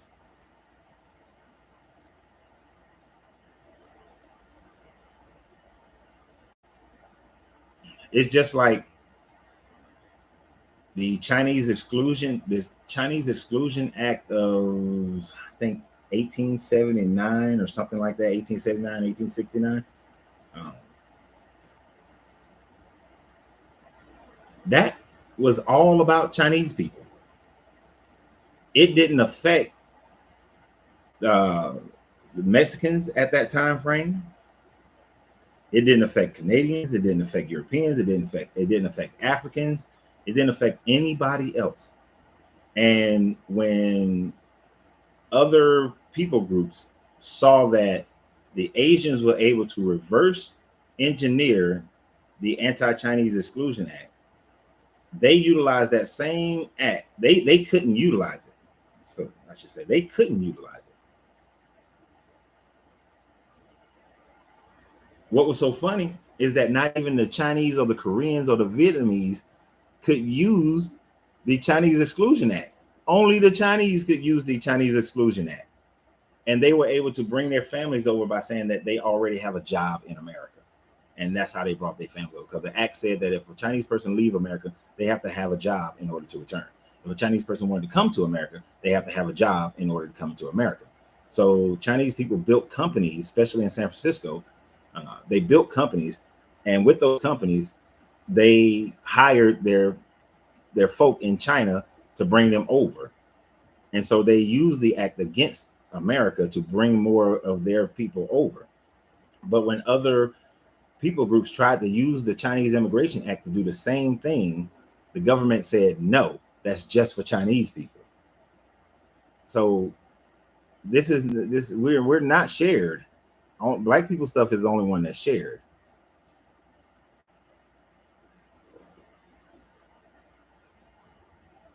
Right, all men are created equal. That was not, you're right, was not written for black people in mind or women. So we did use that idea to expand because the idea, morality had expanded. But still to this day, the Chinese Immigration Act, Chinese people still use it. And Haitian people cannot use it. Cuban people cannot use it. African people cannot use it. But they still get to use the Chinese Immigration Act. That's what I'm saying. They get to still use their stuff. The Asian crime bill is only, you can't use the Asian crime bill in court if you're not Asian.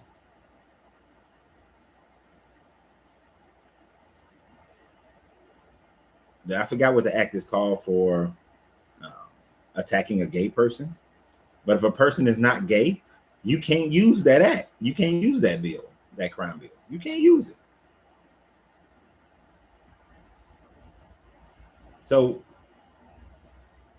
where do we get where's our stuff that's just for us? Where's that at? We don't have that. Every time we get something, they take advantage of it.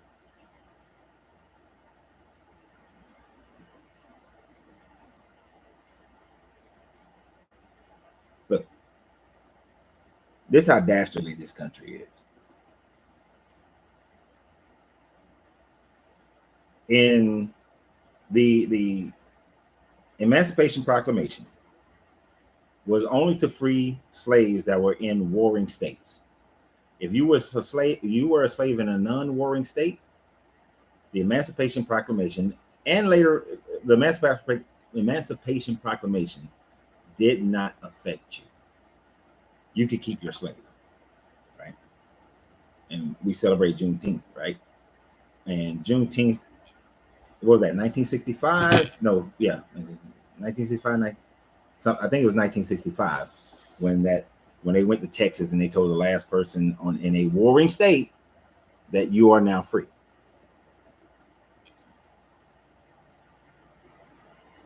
Did you know that during that same time frame that the Creek, the Chickasaw, and there was another, I think the Cherokee, still were able to own their slaves?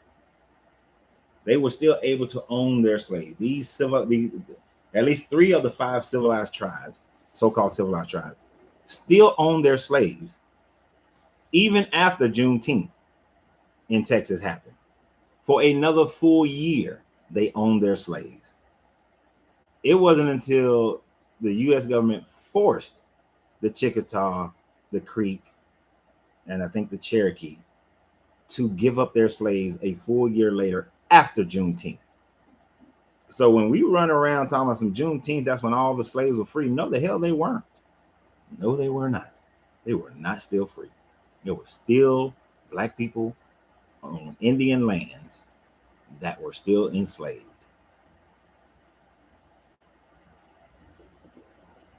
Don't believe me? Go look it up.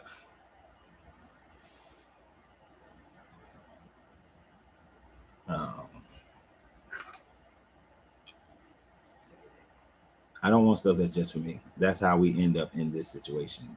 Classism. It's just an evolution of racism. Our current economy is because people try to create things just for them. Oh, we're going to disagree on that one too, my man. We're going to disagree on that one.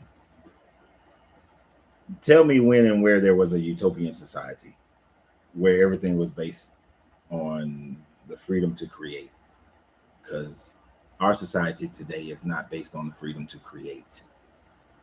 It is not. If it was, we wouldn't still have redlining. Why we still have redlining? Yeah.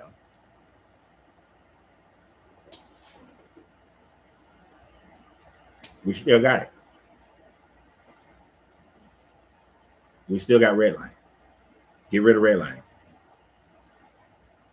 Redlining was specifically designed to keep black people from buying houses, buying land, because the U.S. government didn't want us to have land, and they still do it. It's still out there. It's still being done. Right? We need a bill just for us to get rid of redlining in black communities. We do. We need that. That is something that we need. Redlining doesn't affect Asians. It doesn't affect white people. It doesn't affect any other group. It doesn't affect Hispanic or Latin, whichever name they want to go by. It doesn't affect them. It only affects us. So we need a bill specifically for us. And what is the fastest way for a group to build wealth is by owning land. It affects us. Classism, racism will always exist. Race don't exist, but racism does exist. And it will always exist. Even if we go back to ancient times, people separated themselves by clan, by tribe, by religion, by skin tone came much later. But we've always separated ourselves. And if government didn't provide ways for whoever is the oppressed group to grow, then they were subjugating those people. You have to create that. You have to create laws for that. In India, they have to create laws that help the darker skinned Indian people, because right now the majority of the laws in India only support the light skinned Indian. We have to. We need things. The only way we wouldn't need things is if we were the group on top, but we're not. We're not the group on top.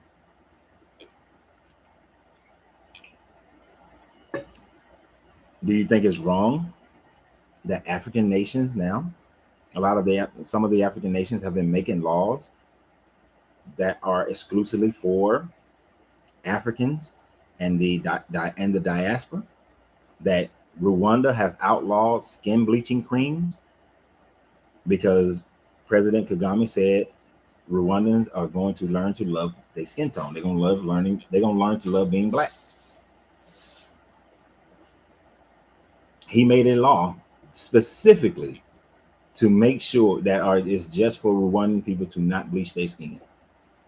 Other countries have been following suit in the same, as far as skin bleaching, as far as who can buy land.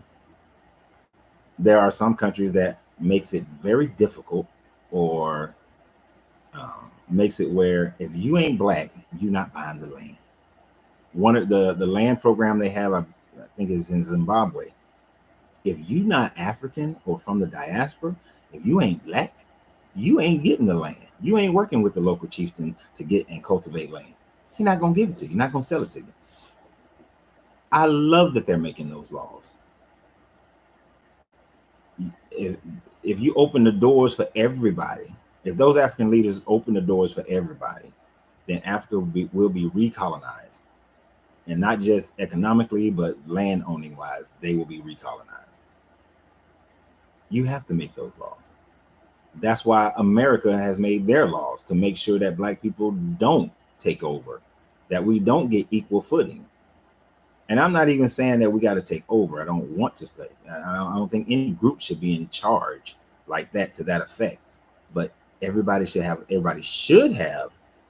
an equal opportunity. But how many Black, even like, I don't do lives on TikTok anymore. But one of the things that irritate me about TikTok, how many Black people create something, put it on TikTok, a white person recreates it or utilize it, and for some strange reason, the TikTok algorithm blows their shit up. YouTube does a similar thing as well. I see white guys who talk about the same stuff that I talk about. And I studied how they do all their little tags, and how they, do their little thumbnails, and, all the things that supposedly are working with the algorithm, but theirs get all the play. I watched a white guy just use every goddamn thing that I used on a video, and that Joker stuff hitting like 300,000 views and stuff. I'm not against laws that repair wrongs. I'm saying that if another group needs repair as well, they should be able to use that. Like we should be able to use the acts of Asians when appropriate. I can see that. If America said, hey, we did the Chinese Immigration Act, and Haitians, y'all can use it too. We should be able to. You should be able to do that. If I went to Haiti and say I'm hiring Haitian people to come work here, I should be able to easily get them a visa to come here and work, just like they do with the Chinese Immigration Act. You should. It's just the reality is. Thank you for the stars,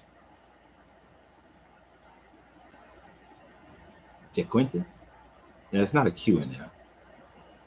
It's Jacinta. If I'm saying Jacinta right, let me know. I like saying people's names right. Jacinta. I'm saying Jacinta unless you correct me. Thank you for the stars on Facebook.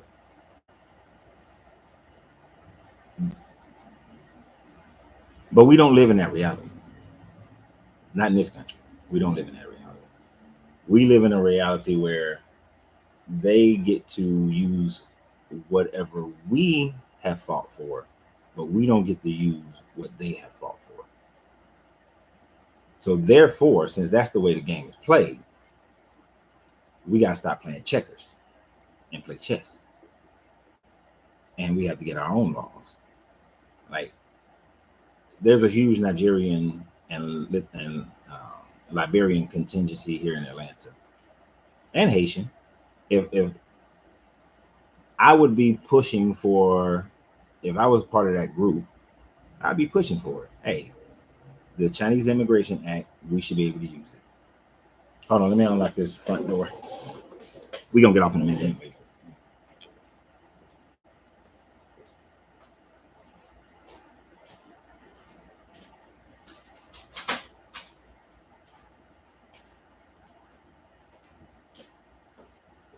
But yeah, we agree on that point. We agree on that point. Oh, I got it right, Jacinta. I can almost do phonetics. But yeah, we should. It would be great if the Haitians, Jamaicans, just the Spanish community, the African community, if they can get together and do it, it'd be great, because then there's more voices, and there's more money, more power. We're able to get together and say, hey, the Chinese Immigration Act is on the bill. just like y'all use civil rights for everybody, we should be able to use that same rule and get our people, our family, to be able to come over here, because I'm hiring them and they have a job. So let me get them over here. So I shouldn't have as much of they can do it to a certain degree, but it's much more stringent for them to get that same visa that the Chinese can get. That's why, like, I don't know where you guys live. It's one of the reasons why I can go up Buford Highway, and it's a whole shit. It's some buildings and signage where it's all Korean. They don't even want your business as an American. It's all Korean. I don't even know what the hell some of those businesses are. Because all the lettering is Korean. But they're getting them over here. And they are more lax to allow other Asian people to use the Chinese Immigration Act than they are to let Black people and Spanish people use the Chinese Immigration Act. Of course, Europeans don't even need it. They get an easy ride into this country. Them getting a visa is much easier than it is for somebody else to get a visa who's coming from a country of people of color, as we like to say. But, all right, so we got about 5 more minutes. 5 more minutes here, then we're gonna get off. So let's get a little breakdown. So tomorrow is Saturday. I'll just put some videos up tomorrow. I'm doing an interview with the young lady tomorrow, so I'll let you guys know where you can find that and when it goes up. It's going to be about religion. Monday, we will do our Monday motivational meditation around 10 o'clock. Hopefully nothing throws my schedule off like it did last week. You're in Little Rock, Arkansas. Tuesday, we continue our journey of why I left religion. And we're doing What's Wrong with the Bible, Exodus 21 and 22. Then Wednesday, we'll talk about relationships. Don't know what the subject matter is going to be yet. But I'm gonna try to start putting out a video the day before to let you guys know what some conversation is, if I already know. Sometimes the conversation hits me like that morning or late that previous night. And then, of course, Thursday, we talk about just different spiritual things. Matter of fact, we're gonna talk about end times on Thursday. Bizzle, if you're still there, we're gonna talk about end times. Is it happening? Is it happening today? Kind of thing on Thursday. And next Friday, I think we want to talk about finances, because I know that a good number of people who come on these videos, we want to leave this country, but we need to have finances to do it. If we're going to build our communities and build our families, but first build ourselves, then build our families, then build our communities. You have to have finances. And even in this conversation that we're talking about today, the only way to get America to bend their knees is to have finances. If we don't have finances, we ain't getting shit done. Nothing will get done in this country without money. You got to have money to make anything happen. Without it, the wheels don't turn. So I appreciate you too, Brandon. I learn from every time I do these things. I walk away with it a little bit more enlightened and a little bit more knowledge. So that's pretty much going to be the slate for next week. I appreciate you guys. Thank you for your donations, for your financial donations. I do appreciate them. Like I said, don't let them have without money. But more importantly, I appreciate you guys actually being here and listening, and then sharing the videos and subscribing to either the YouTube channel or the Facebook page. So I appreciate it. So you guys have a wonderful and great weekend. I look forward to my weekend, even though I have no idea what's happening this weekend other than working. So y'all have a great day. Remember, you have to free yourself to be yourself, because your greatness is non-negotiable. Good journey, good vibrations. And we are out.